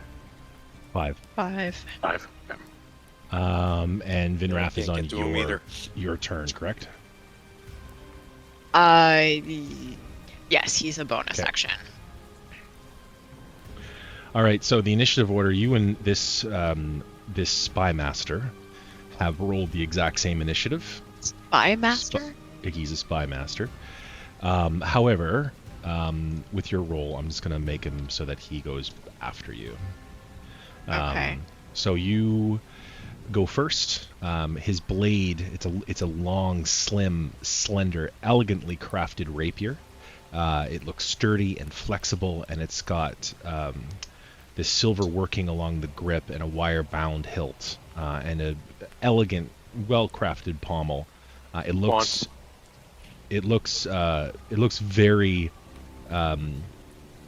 It looks like it would hurt if he were to hit you with that. And he looks like he's incredibly competent with it. He has this look of fluid grace, and he's moving towards you in a you recognize as an established fighting form. Looks almost like a cat on the prowl. The rapier held low, its point held aloft and aiming for your chest. However, it is your turn, but you can clearly see him making an aggressive stance against you. And just Because for the that's it, sake, though. just for the sake of making sure that we were at the right distances here. So I'm moving you guys so that you are at where you are. I'm where I was, yeah. Too far away.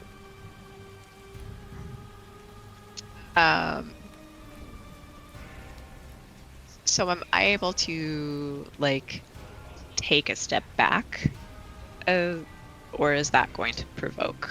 It will, unless you use the disengage move, and the disengage uses up your action, and then you can take your full movement to get out of there if you want. I just wanted to make more room to maneuver my glaive. If you were to move out of his sphere of influence to do that, then you will provoke an attack of opportunity. You can still use your glaive though at 5 feet, if you wanted to. Okay. Well, that's what I'm gonna do. Okay. 'Cause-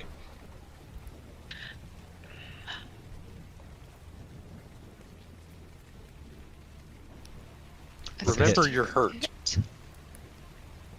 I understand I'm hurt. I also have a big ass glaive. That's true.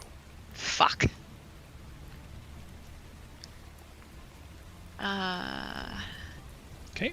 4 damage, and just before you do your bonus action, remember you have Vinrath, and he's a bonus action attack for you.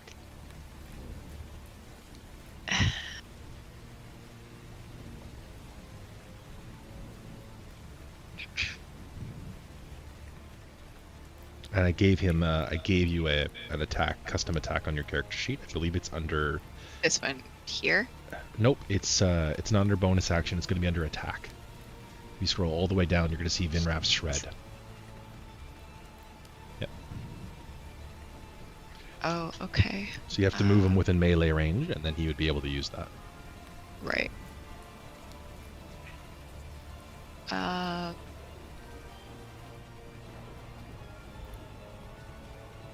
No, I'm just gonna do. That's a hit. So It's not bad. that's not bad for a turn of damage. Yeah. Yeah. So how does that look like? 'Cause it sounds like that would be a pretty cool maneuver to hit him and then hit him with the butt of your staff, your glaive. Yeah, so I would thrust forward with the blade of my glaive and probably catch him on an arm, because that wasn't very much damage, and then quickly move the haft of my glaive to wrap his elbow to knock his stance. To knock him out of his fighting stance as he's coming at me. Okay. All right. I like that.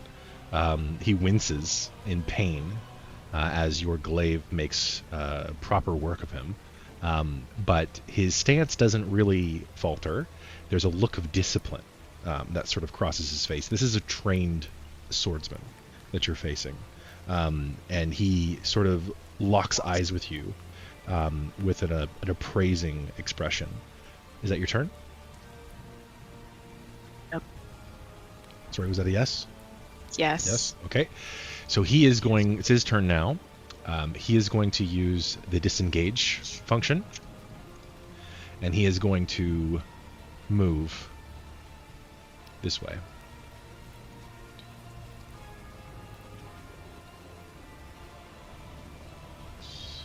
Damn it, Dave, we were in the wrong place. Yep. And as he moves around the house, he disappears from view. Mesker, it's your turn.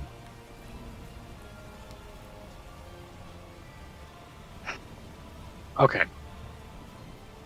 So I'm going to move all the way to Elanil, but because I have to know, as I get to here and look at the stable, do I see my horse? Your horse is missing. Now I'm angry. So as I get to Elanil, I'm going to grab her by the shoulders and I'm going to say, "Trust me. Do you trust me?" Maybe. Kinda need a yes. Okay, fine. Yes. I am going to grab her by the shoulders and turn so that she takes my place and I'm going to take her place. It's an interesting maneuver. It switched. Ah.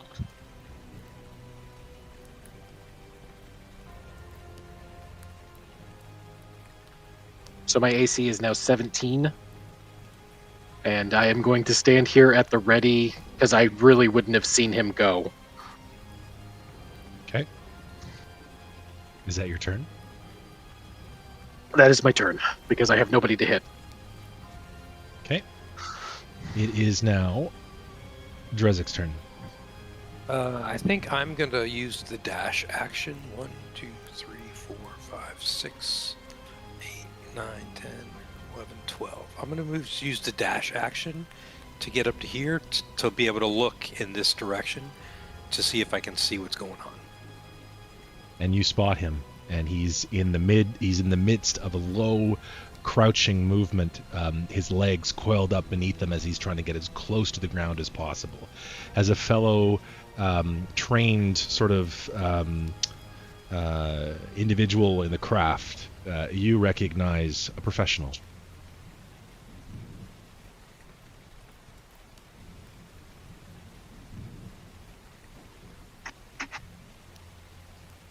Hang on a second. Where is my cunning action? Okay. So dash as my bonus action still gives me an action. Yeah, if you use your bonus action to dash, then yes, you have an action. So is he still threatening, or is he what's his demeanor? Is he still look like he's a serious threat, or is he he doesn't look like he's running. He doesn't look like he's running. He doesn't. No, he looks like he is he looks like he's at work. It's a tactical relocation, not a flee. That might be how you would interpret his behavior right now. I'm not getting the impression that he's just going to leave.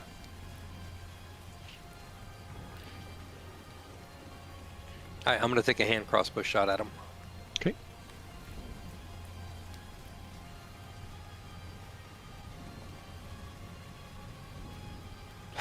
Six, 7, 6, 7, 6, 1, 6, It's 1, terrible. 1, 6, 1, 6. So 6, to your 1, 4, 6. To your surprise, after pulling the trigger on your hand crossbow, you can see the bolts sailing in the direction of this mysterious leather-clad figure. And seemingly at the last minute, he turns, pivots on his right heel, lowers his center of gravity, and brings his rapier up and knocks the bolt out of the air with an effortless motion. Can I have his dice? That's the end of my turn. Okay. Elanil, it's your turn.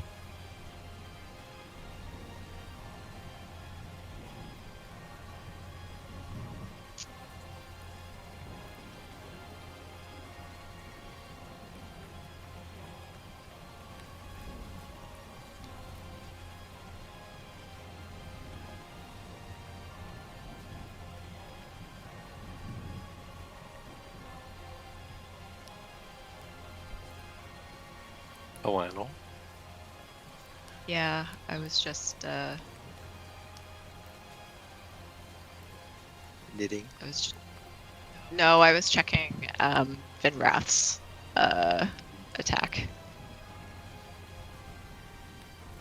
But I am loath to risk him against a professional with a silver sword, basically. So Now, I will mention this, just because it's a new stat block for you. yeah. Vinrath has a passive flyby feature, which means he does not provoke an attack of opportunity. So you can actually use him to do guerrilla strikes. You can move right up on him, attack, and move away without provoking attacks of opportunity. You can harry somebody that way. Oh, am I? Okay. I am allowed to do that. Mm-hmm. Okay. Harry him, I wasn't harry sure. him. Yeah. Okay. I'm still going to do, because then I can do both longbow and Mm-hmm. and a melee strike with wrath. So You got it. okay. Longbow first. That's a hit. Jesus. Fuck. If I could roll damage to others like I rolled damage to myself, great. Great. Okay. And then let's try. Nope. All right. Is So that, he is flies that by, enough? but he misses. Yeah. So make sure you move him, yeah, as you're doing that. So I know what that looks fly like. by and miss. Okay. Do you want to leave him there? He's on the roof there, I guess. Yeah, he's good. And this guy's below the roof, and Vinrath is on top. Okay, all right. Yeah. So your longbow, what a great shot. That doesn't do as much damage. It looks like the arrowhead kind of gets caught in a piece of hardened leather on the pauldron shoulder area. But you can Beautiful see frickin' him. shot. But you can see him stagger a little bit, knowing that you found purchase there. But it doesn't look like it was a debilitating hit. Is that your turn? That's my turn. Okay. So, the Spy Master is going to use their cunning action to dash.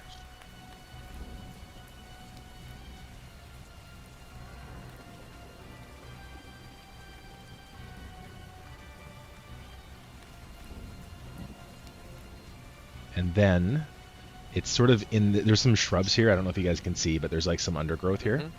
So his form kind of disappears into that shrubbery. And shrubbery! And he is going to attempt to hide and stealth. So I need you all to make perception checks, and that includes Vinrath. So I need 4 perception checks. 7. Fuckins. Yeah. I So rolled you- a 7 plus or something. Oh man! So all of you, Vinrath, Mesker, Drezek, all of you see him seemingly disappear amidst the undergrowth. Again, trained professional.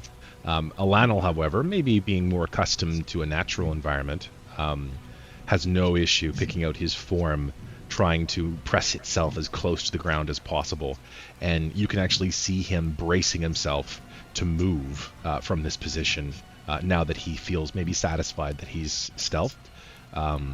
You notice this, but you haven't communicated to the group yet.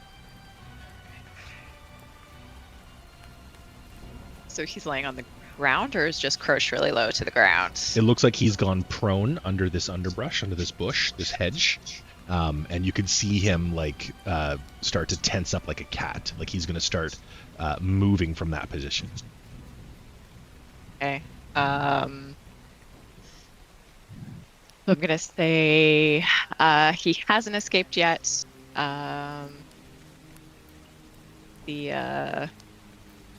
Do I insult people like that? The dog is trying to slink away to nope. Not good at improving on the spot. Calling a human a dog, it works. Sorry, Mesker. It's fine. It's fine.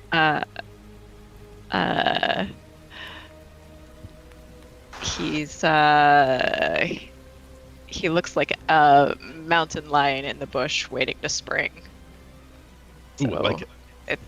It's like it's just like calling a warning for the other 2 or 3 to not let down their guard and So we know rush he's in still there. too quickly. Yeah. Yep. How tall is So- that wall that it's up against? It's about, I want to say, maybe 4 feet, 4.5 feet.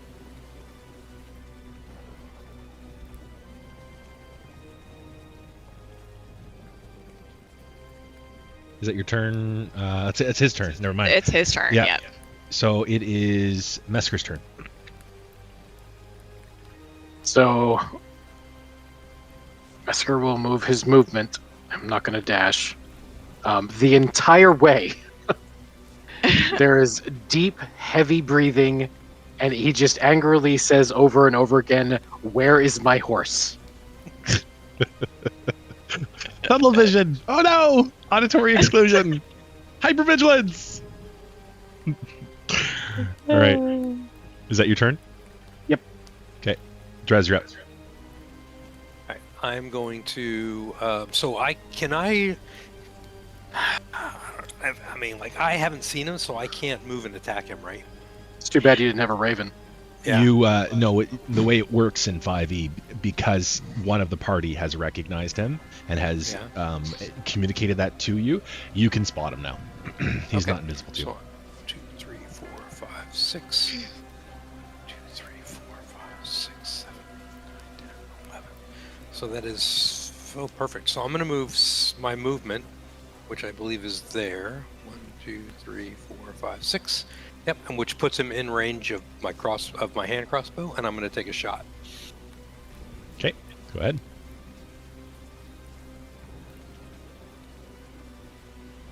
That's a hit. Yes. Nice. Good hit. And then, as a bonus action, I'm gonna. What is the range of a thrown dagger? 20 feet, and it looks like it's 2060. What does 2060 mean? I see that too. I need to quickly look that up. I don't. Unk, do you know what that means? I'm sorry, I wasn't listening. What was that? The What's 2060. the range of a thrown dagger? It says 20/60. Oh. 1 second. I'm looking it up here because I don't. And Okay, so can 20 I fire feet. a hand crossbow So and then throw a dagger? So dagger is 20 feet. You can use it as a ranged attack, but out between 20 and 60, it's with disadvantage. Oh, okay. So I'll give it a shot. Disadvantage? Yeah. But if he's more than 20 feet away, then the attack roll is with disadvantage. Got it. Yeah, I just. Questioning the 20 feet is a long ways. Yeah. Yeah, I know. Like, he's way more than 20 feet. Yeah. So, Yeah, he's That's- 55. yeah, that's why I'm questioning. Yeah. Yeah, that's just a dagger. I don't have that set up as a weapon. Let me just. Just roll it manually if you want. Yeah, my 2 hit is just +5.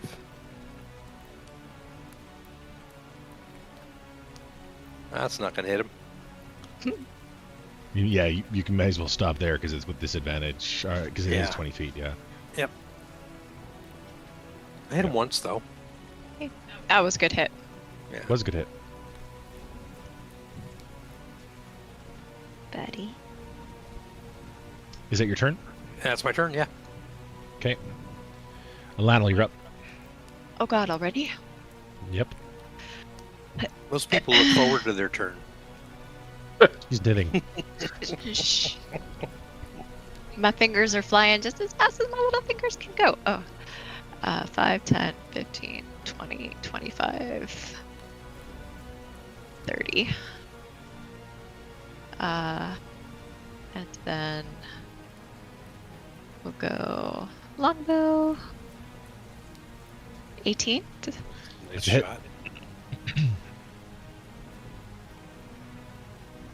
Oh, thank God.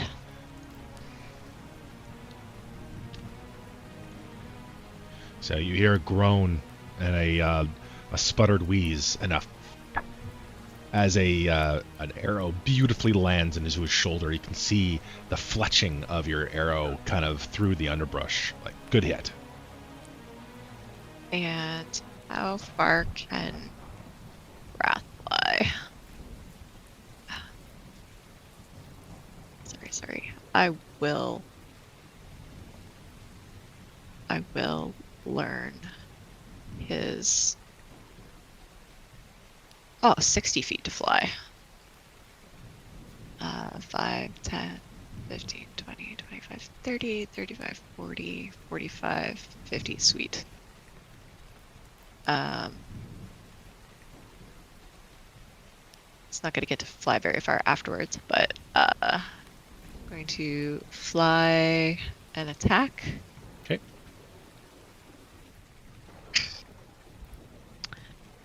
And action, attack.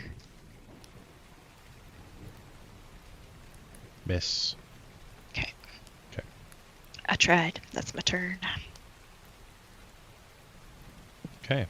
Hey, buddy. You want to try some cupcakes?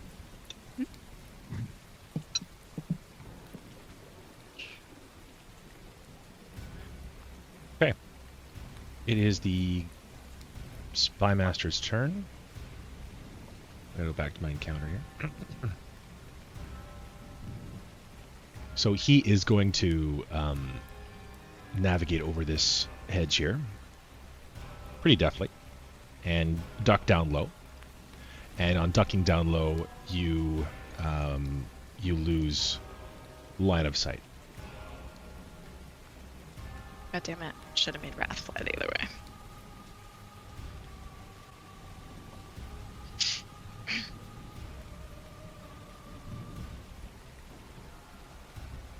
Is that his turn? Can all of you make perception checks for me?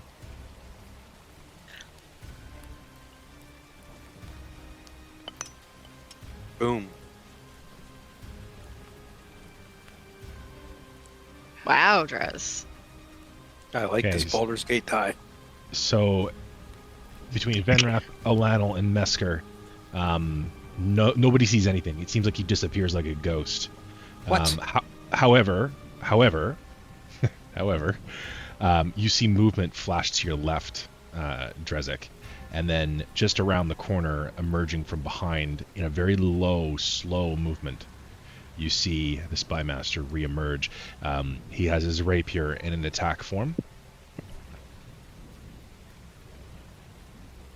And he is going to attack with his multi-attack.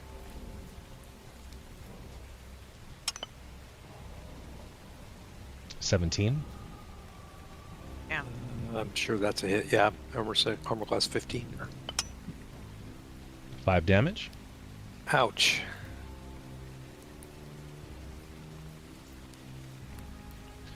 And then another attack with his multi-attack. 18. Can I have his dice again? Yeah, really. And 8 damage. God damn. And he gets a dagger as well. He gets 3 attacks? Yeah. 19. Jesus. Holy fuck, Are you you're kidding gonna me? kill Drez. He rolled 17, 18, 19? Do you see the It would rolls take there? me a week of playing. No, for I me to- don't see your see 'em. rolls. They're right here. It would take me a week of rolling to roll a 17, 18, and a 19. 4 damage. All right. What? 4 damage. And he rolled maximum damage on the dagger. 1d4 plus 3. Oh, okay. Wow. So he rolled low at the lowest possible damage. Okay. What does that bring you to? 10. Okay. So he looks like emerging from behind this wall. You can kind of see the evidence of your attacks on him. There's an arrow sticking out of his shoulder, and it looks like he's favoring his good side. There's kind of blood running down the side of his cheek, and you can see running out from his boot a small pool of blood. However, looking at his condition, you get the impression that he doesn't seem injured, but looking at him, you know that he is. And it gives you the impression, again, that you're dealing with a professional. Drez, as he's making these cuts with his rapier, you notice something strange happening with the rapier. Every single time it makes a connection, there's a flash of light coming from the pommel of the rapier. Want. Somebody kill him. Mesker, it's your turn. Okay. Just needs to hit him with a good swing. So with each step, where is my horse? Where is my horse? He then calms for a moment, looks at Drezek and says, "Trust me," and shoves him for another bait and switch, pushing Drezek back 1 so he can take his place. Pushing Drezek back where 1. do I end up? Back, yeah, right there. Got it. Okay. So I'm going to roll that D8, whatever this D8 is, Drez, that goes to your armor class. 2. You know what? I'll That's take still a going. 17. Yeah, a 17 is not bad. I like this. I like So- this move. After that shove is over, he turns and looks at this man and screams, "Where is my horse?" Expends another superiority die and makes a menacing attack. Okay.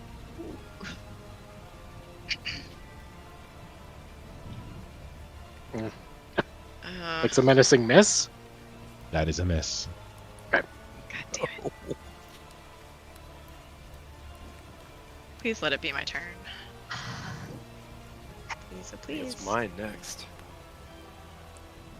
Let me look at the encounter sheet here. Stand by. I have a couple things I'm balancing here. So, come on, scroll down. So before it gets to your turn, Drez, Mesker, did you say that you screamed that? Yes.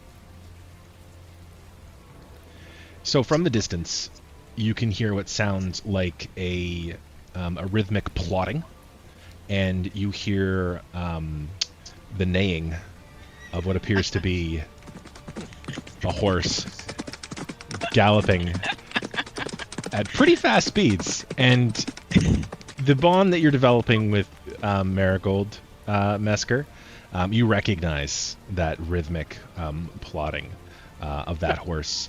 And Oh, okay, she's good. Night, guys. Galloping. Galloping. galloping. And Marigold emerges from the mist, and she's galloping again at like a pretty good pace. She clears this stone fence and then lands with a thump and actually makes impact on the Spy Master. The Spy Master is knocked to the ground. And 1 second here while I roll damage.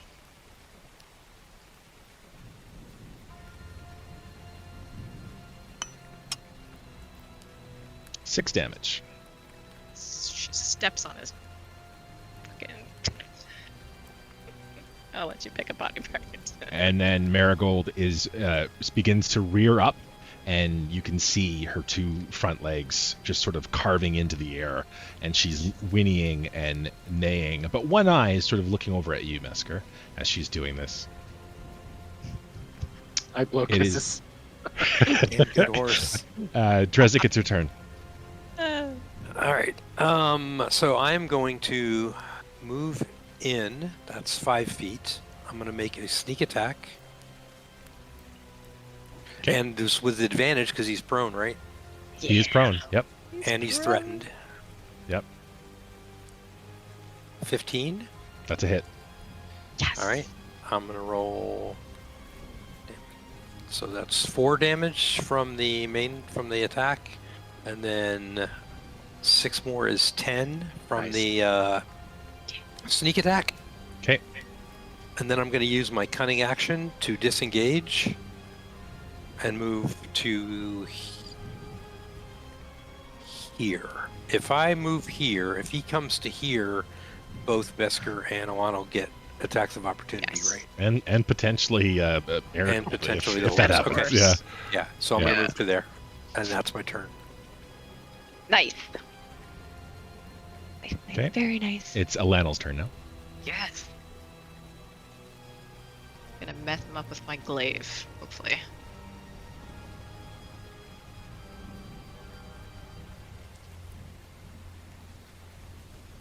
That's a hit. But I like big Fucking damage. There Awesome you go. damage.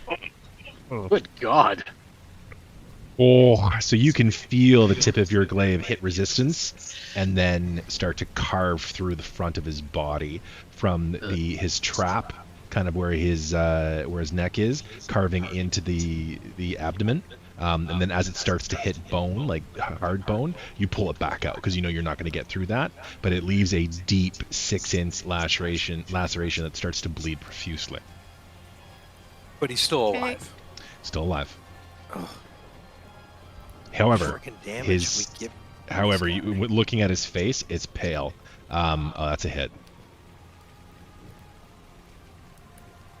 4. Yep. Where are you hitting him? Like, how are you hitting him? Well, you said I went down, You went down. Yeah.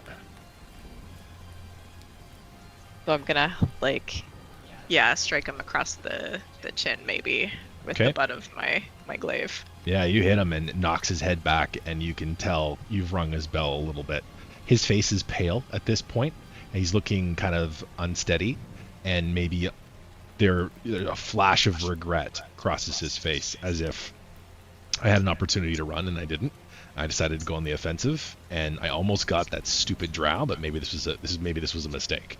Just that flash of regret, like, oh, I got greedy. And it is his turn. Pardon me? Stupid, I have an intelligence 12. So I'm he the is stupid one.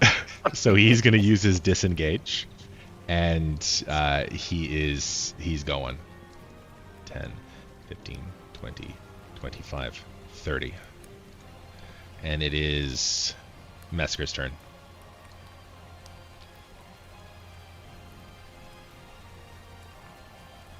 So I will follow. And as I get here, I'm going to say, one chance. Much calmer now. Much calmer. Back to Mesker. One chance. Why are you here? Is this like a free action economy? Is that you're talking to him and you're hoping for him to respond? Yes. Yeah. Doesn't even acknowledge you. His back is towards you, and he's going as fast as he can. That's a hit. Just in case, I'm going to use my last superiority die to make that a goading attack. Okay. Thank you.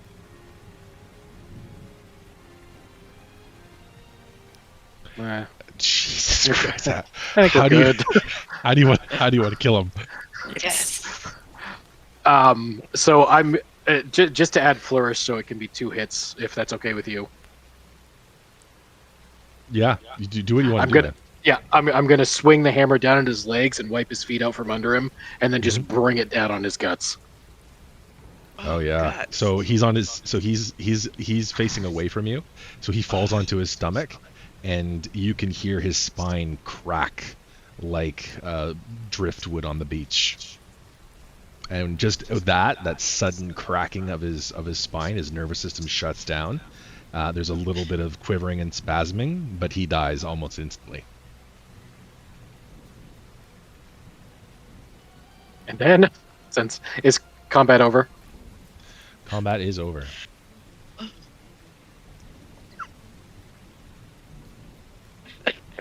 So Mesker is going to Go lay pet his his horse. head on his horse's shoulder Oh.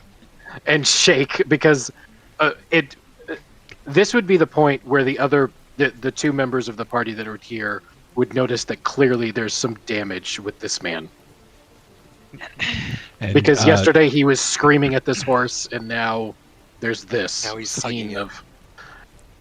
So Marigold lays its head sort of on Mesker's shoulder as well as the other shoulder, and whinnies softly.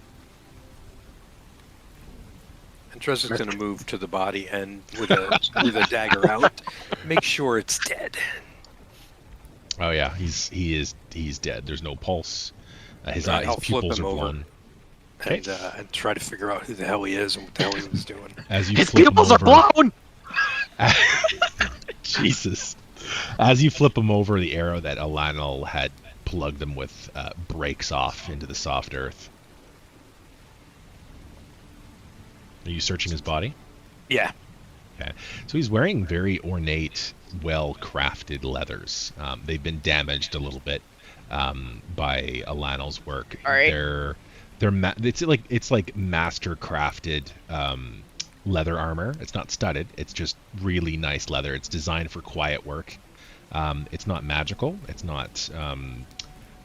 There's no added bonuses to it, but it's a very high quality leather armor with like a leather hood that would pull up. It's brown in color. Fine, like this is like nobleman's sort of. If someone was going to commission a fine set of functional operational leathers, this is what you're seeing. And again, Got it. as you're going over and looking at it, you're going, this guy, this is his uniform. Like, this is a professional that I'm dealing with. His boots as well, belt, it's all very fine, high quality. He has 3 daggers tucked into his belt. They look like functional daggers. They're not flashy. They're just functional, and they look like they're your run-of-the-mill daggers. And there's a rapier lying in the grass next to his outstretched hand, that same rapier that you remember seeing. All right, I'm going to examine the rapier. Okay. This is the one that flashed, right? This is the When one it that hit? flashed. So it is, and I have to make a custom weapon for this, but it is a. I want to make sure I call it the right thing here. It is a standby Well, one. I'm not going to assume that I get it. Let me back up. Drezek would assume he would get it, but Kevin doesn't. It is a moon-touched rapier, is what it's called. And as soon as you handle it, almost like a lightsaber, but don't make any jokes, but almost like a lightsaber, there's a white glow that forms at the base of the hilt where the hilt meets the blade. And there, as you kind of look closer, the hilt is actually like quillions, so those little ornate little kind of pieces of worked metal that you could use to like disarm if you wanted to. That's like a classic sort of Spanish rapier. But the blade is straight; it's not curved, and it's not like an EP, but it's got some heft to it, and it's long. But it's not delicate by any means. It looks like a hardy, sturdy weapon. But as you handle it, that glow that begins at the hilt where the hilt meets the blade starts to slowly move up the blade to the very tip, and as it does so, there's a radiance that begins to sort of fill just this area here. It's like a 25 foot. I'll give you the exact specs here. 30-foot radius. So if you're right on his body, 5, 10, 15, 20, 30. So it's like this. Basically, you have dim light in this area and bright light in the center. It doesn't count as like sunlight. It's just light. And looking at the weapon itself, it almost has the appearance of being silvered, but it's not. There's just something unusual about this weapon.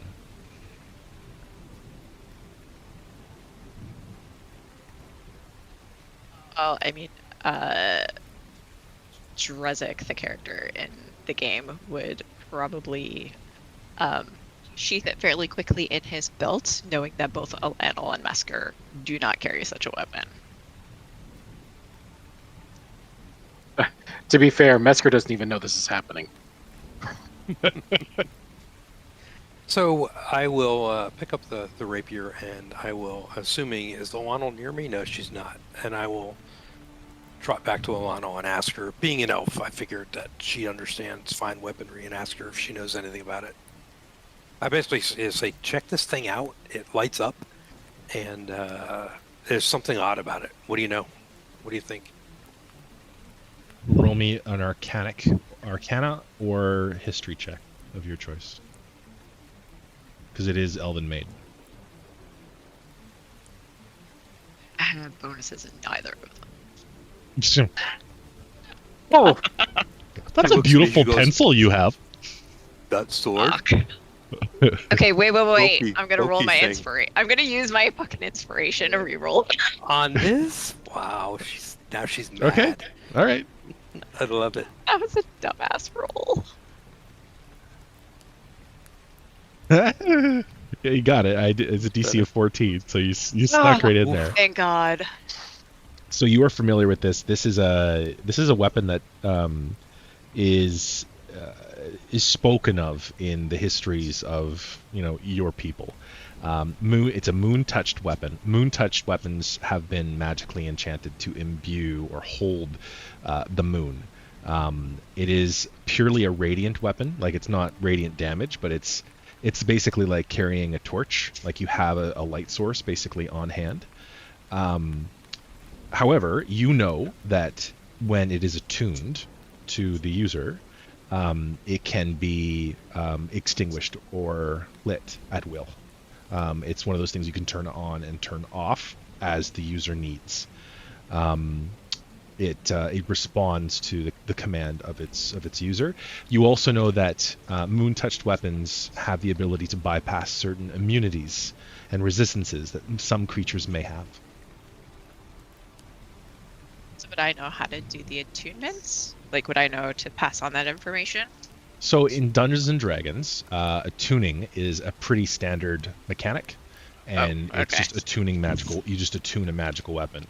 My noobness showing through. You just Sorry, basically, guys. if I'm not mistaken, you basically spend some time in quiet like at a rest, getting used to it and stuff like that, right?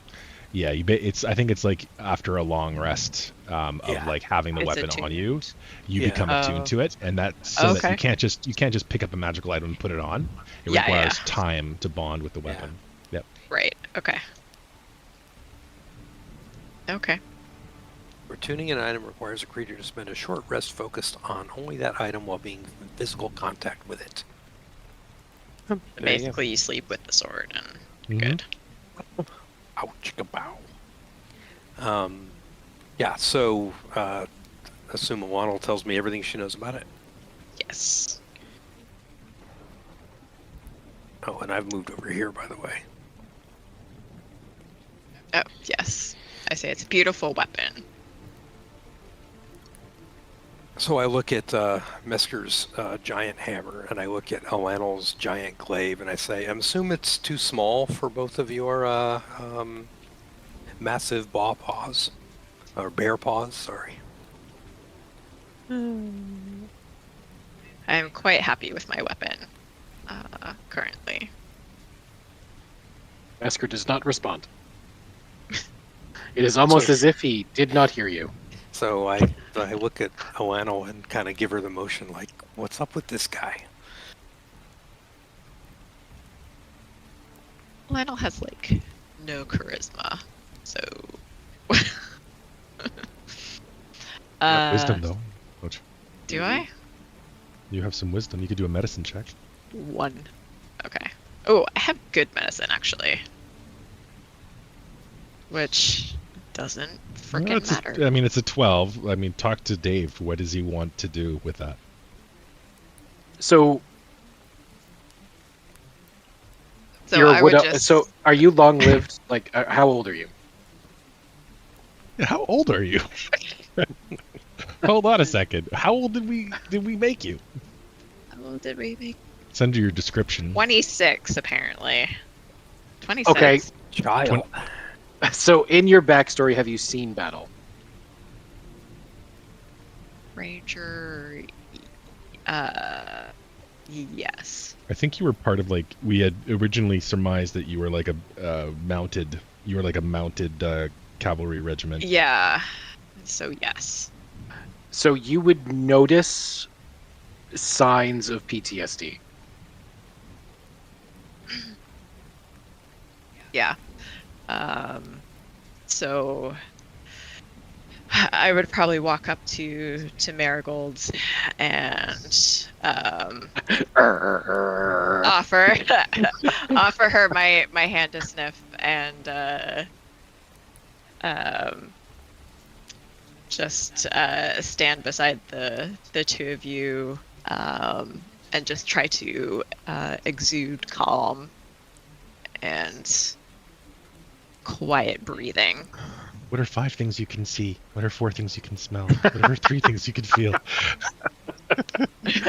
So at this point, Mesker, so he's scratching her neck with the hand that's on the other side of her, and he just sort of gently moves her head so her eye is facing his eyes, and he just very quietly, doesn't even realize you guys are here, very quietly says, "If you're safe, don't run." And then just sort of snaps out of it and is like, what's going on? Marigold and I are gonna have to have a long chat at some point, Oh, you got to do like couples counseling with your speak with animals. right? Look at that. Group sessions for everyone. Drezek looks Uh. at Elanil and basically gives her that was weird.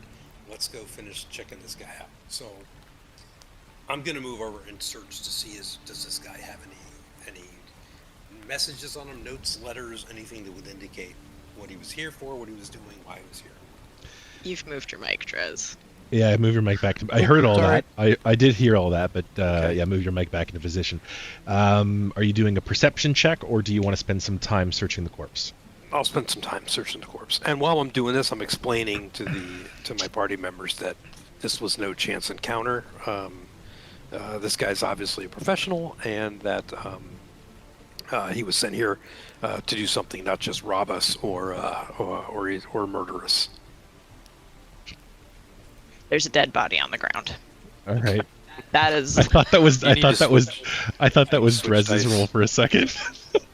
What do you want me to roll? Investigation check.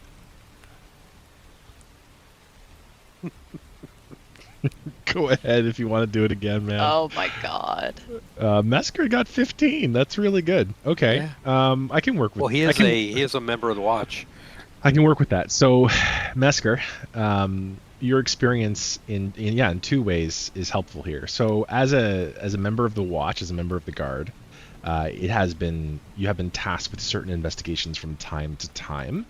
Overseeing them as like a sergeant, as a supervisor, always gave you sort of the ability to think critically about things, making sure that your soldiers are doing the right thing, and okay, where did we fuck up, that kind of thing. You're good at thinking from that lens, which means that you have a critical eye sometimes when you're not triggered. Also, as a soldier, as a man of war, you're used to thinking how maybe a soldier would behave, and looking at this body, you're reminded of an advanced scout, like a reconnaissance sort of unit. And as you turn around and look, and the rain is now falling pretty steadily, you can see the vapor of your breath, the steam of your breath, and as you look around, you notice subtle signs that this person has been here for maybe several hours, and was conducting some kind of surveillance of the property.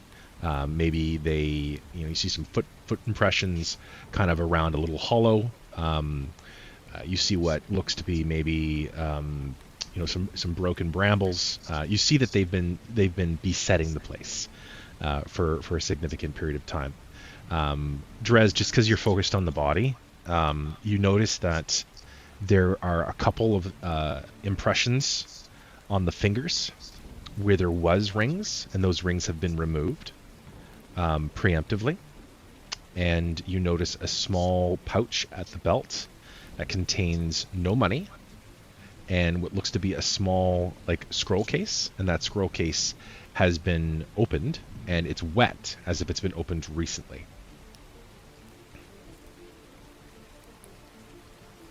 So with the information that I've garnered, Mesker would say at some point we should probably check to make sure everybody's still alive.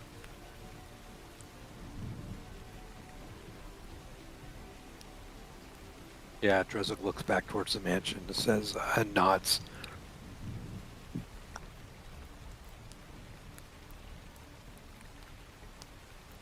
Before we leave, though, I look at the guy and I say, "This is some pretty nice armor this guy's wearing. Would it fit? Would it fit you?" To Mesker. How big is he? He's a medium-sized human. He's your size, but it's leather armor, and it's not studded. Nah, I'm good. I'm sure it wouldn't fit me, right? In D&D, these things will fit you. You're a medium-sized humanoid, but it's and we have a knitter. It's aesthetic. It's not going to confer any additional abilities. It's more of like an aesthetic look. So you would have these fine leathers. Yeah, don't want them. Before we go inside, though, what should we do with this body?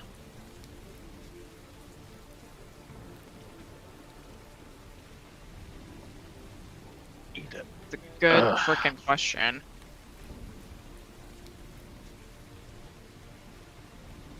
Usually the one finding the bodies.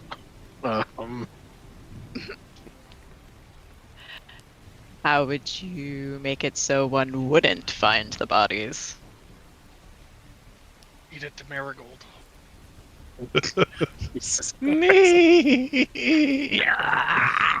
I mean, I look around, I'm like, in this town, I don't think that the presence of bodies is that big a deal, but I think that we can't just leave them out here. So I'm going to suggest that we strip the body and just haul him into the woods. What if we brought them up to the cemetery where all the other bodies are? We're really going to make a trek through town again with a dead body. if you guys wanted to just, Good point. we don't have to physically move the aloe bear if you want. Oh, okay. If that's the resistance, I'm not going to move the maps. If you want to just Yeah. come up with a plan and articulate it to me, and if there's dice rolls I need to be doing, I'll do them. I'd say we Tell me would what your strip the plans. body. To Elanil's suggestion, especially we got to take the pouch and the scrolls. And you said that he had been wearing rings, but they weren't there. Were they in the pouch or no? We don't find any rings. Nope. They were removed. And roll an insight check for me.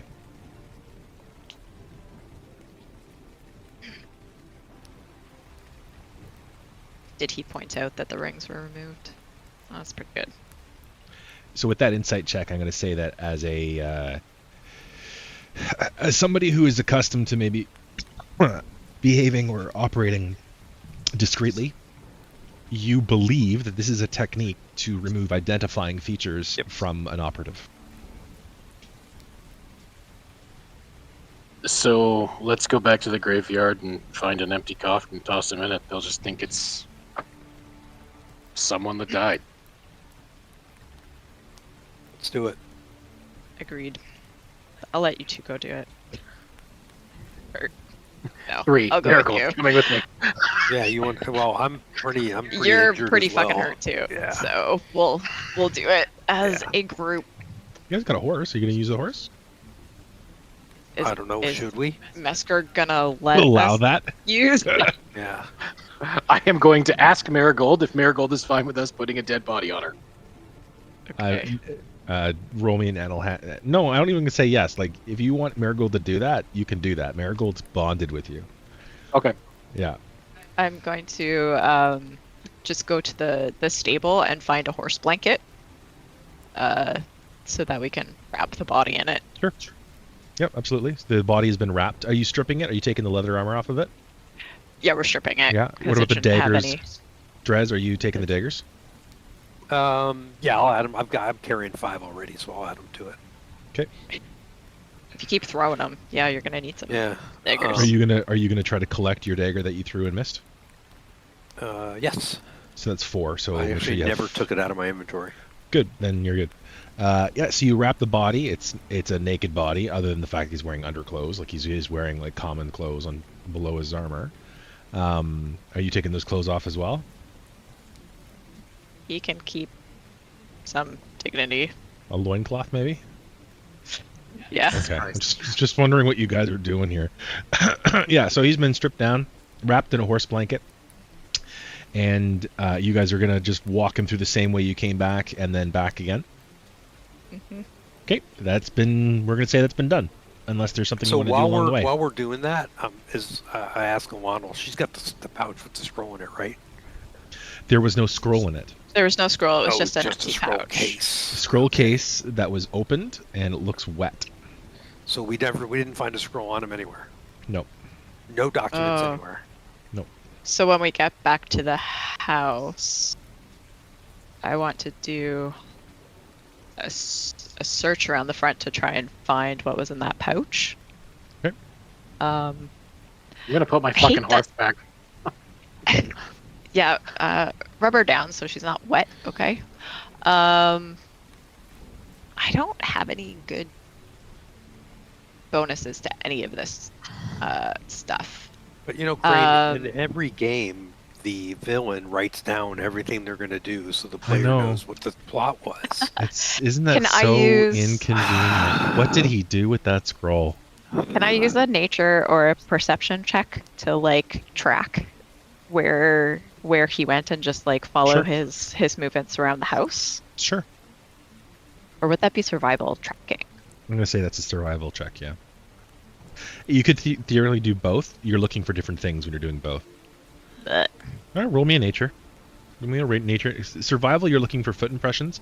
Nature, you're looking for signs that the earth has been disturbed, or like they were both both exactly the the same? fucking same. you see what Mesker kind of see, which is just generic foot impressions. You're not really able to infer anything remarkable about it, but you do know that he's been hovering around here for a little bit, the last couple hours. But in terms of where, it's all over the place as far as you know. Nothing specific. We got nothing. Did you walk around and check. Mr. Assassin, not assassin, Mr. Thief who can hide in the shadows. Assassin! Yeah, I No, know. I just I will do the same. Walk around looking for any clues. Give me an investigation, survival, or nature. All the same. You don't really pick up on anything different than what your compatriots have already uncovered with that roll. it bugs me. All right. Well, I think I need to go clean up, heal up, and we have to tell. Do we tell? Well, we should go inside and check on everybody. But Yeah, if they're alive. how much are we going to tell them about this? Like, they don't need to know we took out a threat. They don't need to know what we were doing out here. The bumps, bruises, and cuts won't give it away. I'll say I fell out of bed. Drezek laughs. It said, "Sounds like a plan. If you're in, I'm in." And then walks inside, and we'll tell Cora in the morning. Okay. He and Cora need to have a conversation. Let's put it that way. Or just a head nod to say that you did it. No. He Okay. and Cora need to have a conversation. Okay. All right. So is Mesker going back to the stables to sleep? Yep. Yes. All right. So I'll go. What was in the church? Go back around. And I'm just gonna check on Mesker before I go in to see if he's gonna be okay sleeping out. I know it's where he wants to be, but I'm just checking to see if he needs anything. I do not check on him. He is already laying down. Okay.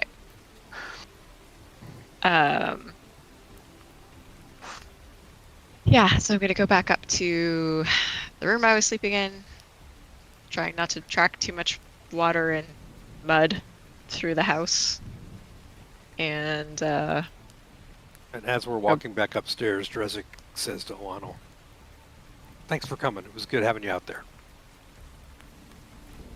glad I could fall off a roof and change your mind. We won't talk about that. Fall off what roof? I don't know what you're talking about. Yeah, I like you. So as Drez and I both lost a lot of hit points, do we get to like Long rest? like long rest? Yeah, so you guys are in the middle of a long rest, and you did some part of that earlier in the day, and this was a fun, rules as written, it probably wouldn't be counted as a long rest, but I think that this was a fun little thing that we did, and it was sort of an extra little thing. I didn't force this on anybody. This was a volunteered thing. I'm not going to deprive you of a long rest. I think that we're going to go ahead and make that a long rest for the purposes I can of short rest getting it us if you going. want. If you think that's fair, I'm happy to short rest it. It's your choice. You do what you short want rest to it. do. That's You probably do what fair. you want to do. Yeah. Yeah. How many of my hit die can I use?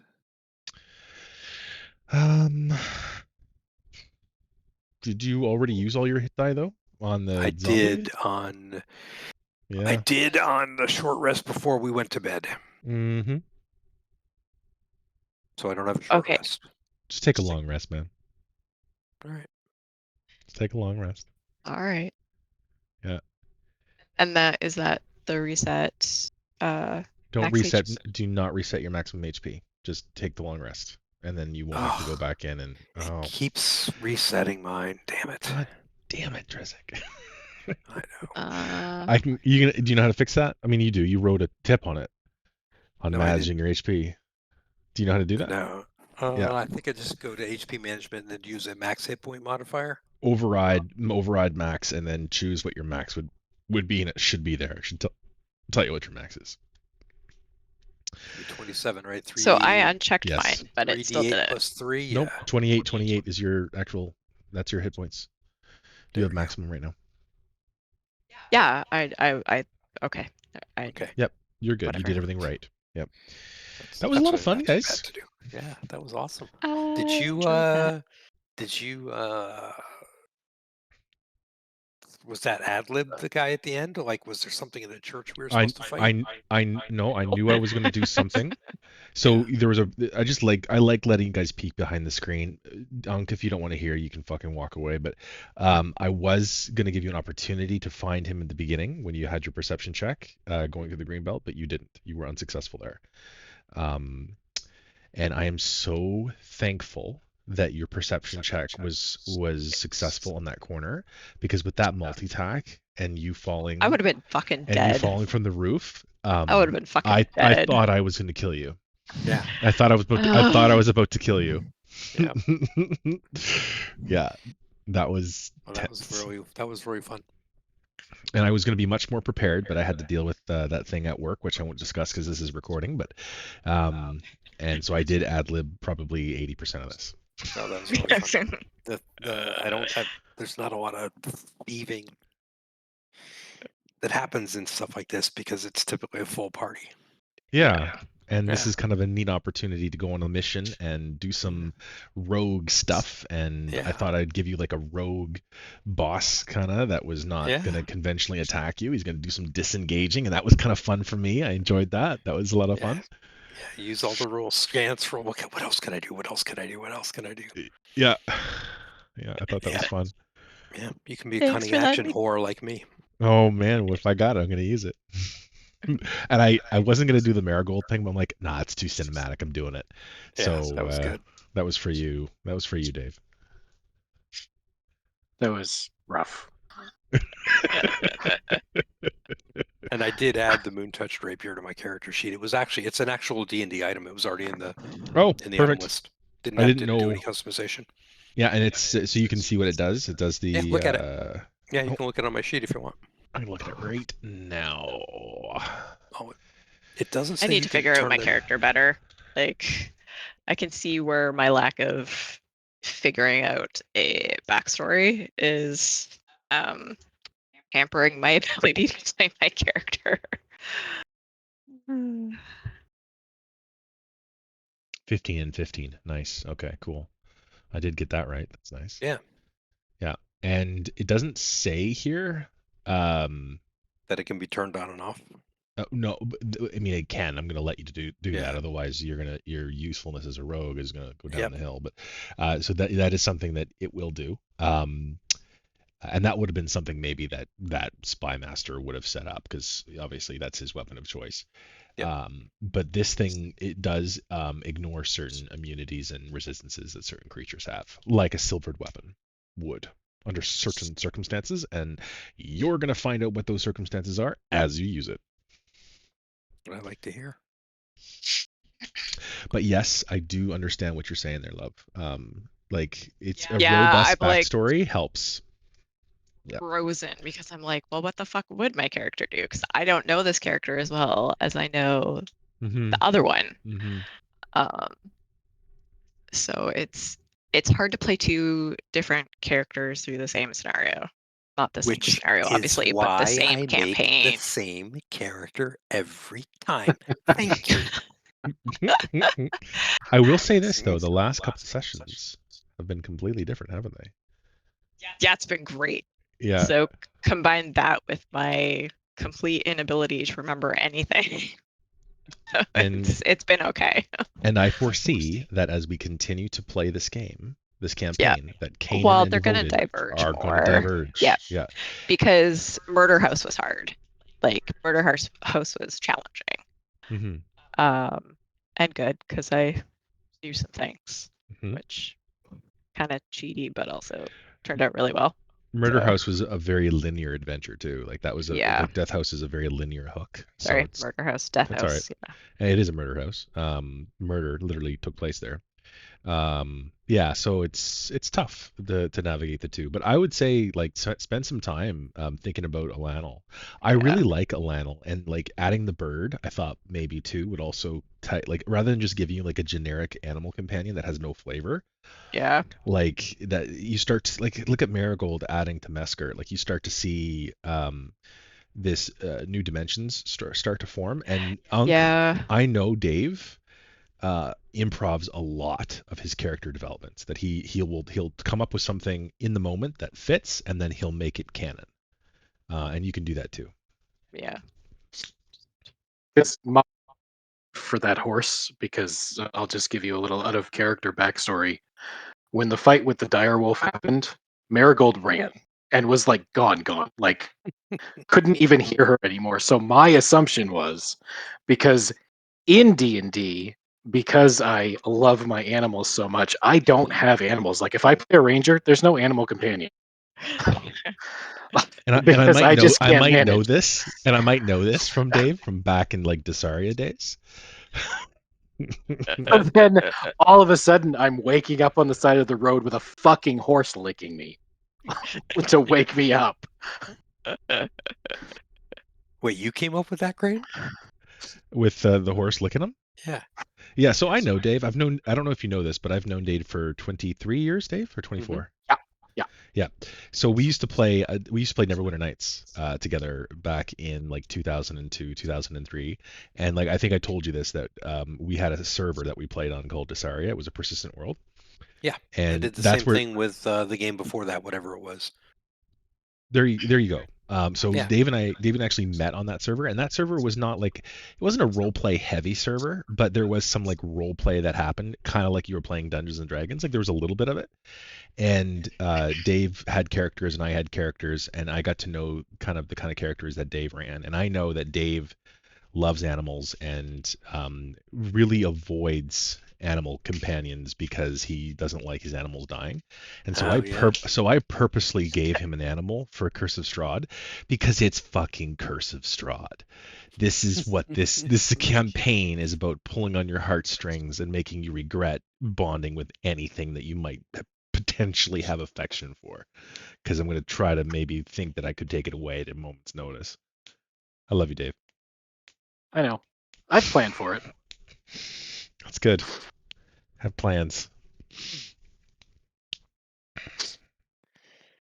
Well, that was really fun. And thank you for making a rogue specific mission. That was very rare. You're very welcome. And as the campaign proceeds, I see no reason why we can't do this again. Depending on if groups can't get together, and it's only going to be like 3 of you. Like it's going to be side quests. They're not going to have huge bearings on the story. It's not going to move the story along, but it tickles that part of your brain that wants to play D&D, and occasionally I'll give out items and whatnot. So Well, I was going to say the neat thing about it is it was based on a character who was not present, based on a player who was not present. So it's Cora, linked. yeah. It's not just a standalone. You go off and have some fun. It was linked. Yeah, Yep. that's pretty cool. Good idea. And the rapier was sort of a nod to the fact that I did steal your backstory. Oh, you didn't need to do that. I told you it was. Again, that's so. I mean, I don't think Dave and Ento knows this, but the Raven was never intended for me to learn um, the power word. What's it called? Whatever the word is, the Command word. activation word. Yeah. I was never intended to actually ever be able to activate it. I just needed something in his backstory to what's the word for that in his story? It's an objective. So like a hook. It's Like a hook. I just needed yeah. something to carry from his backstory into this campaign. But So I just but I picked a took random your magic item. but Yeah. I took your hook and I gave it to 2 other people. Gave it to Mesker, Yes, and you did. I gave it to Elanil. Yeah, you And this rapier is not like a meaningless just a thing to like, here you go, here's a thing. Anything that I give and anything that happens in this world has meaning. And there's going to be there's like this, obviously, with the scroll that you never located because you guys weren't creative enough. Uh, uh, yeah, there's stories and there's threads that I've given, and that rapier is not just a shiny object. It might Okay. come out later on, and I will spread the love with all of my lovely players. Everyone is going to be doted upon at some point or another. So it was just your turn tonight. Very good. I will. I was gonna say if there's ever an opportunity for us to get an item in a side adventure for a player who's not there, that would be pretty cool too. Mm-hmm. Yep. I agree. What? What? I don't know. What? What? What? Stop the fucking recording if that's what you're gonna do. Well, I just wondered why you guys didn't think to check his mouth. Like, that's what I'm really bothered by. Fucking hell. Check his mouth. Why didn't I fucking think of that? Do we think he ate the evidence? Yes. You eat Hmm. fucking scrolls when you don't want people to find it. God damn it. Interesting. Okay. Hmm. No, I did Gonna not go think of that. check them when Well, we go I back to the mean- graveyard in the fucking morning. It's too late. To be No, that's fair- metagame. That's metagaming, and I'll To be I'll fair, judge you greatly. perhaps, I mean, it's over now, but I mean, he did take a full two-handed maul strike to his spine. Mm, That's kind of like the Heimlich maneuver. no, Are you saying that the maul would have made him cough up?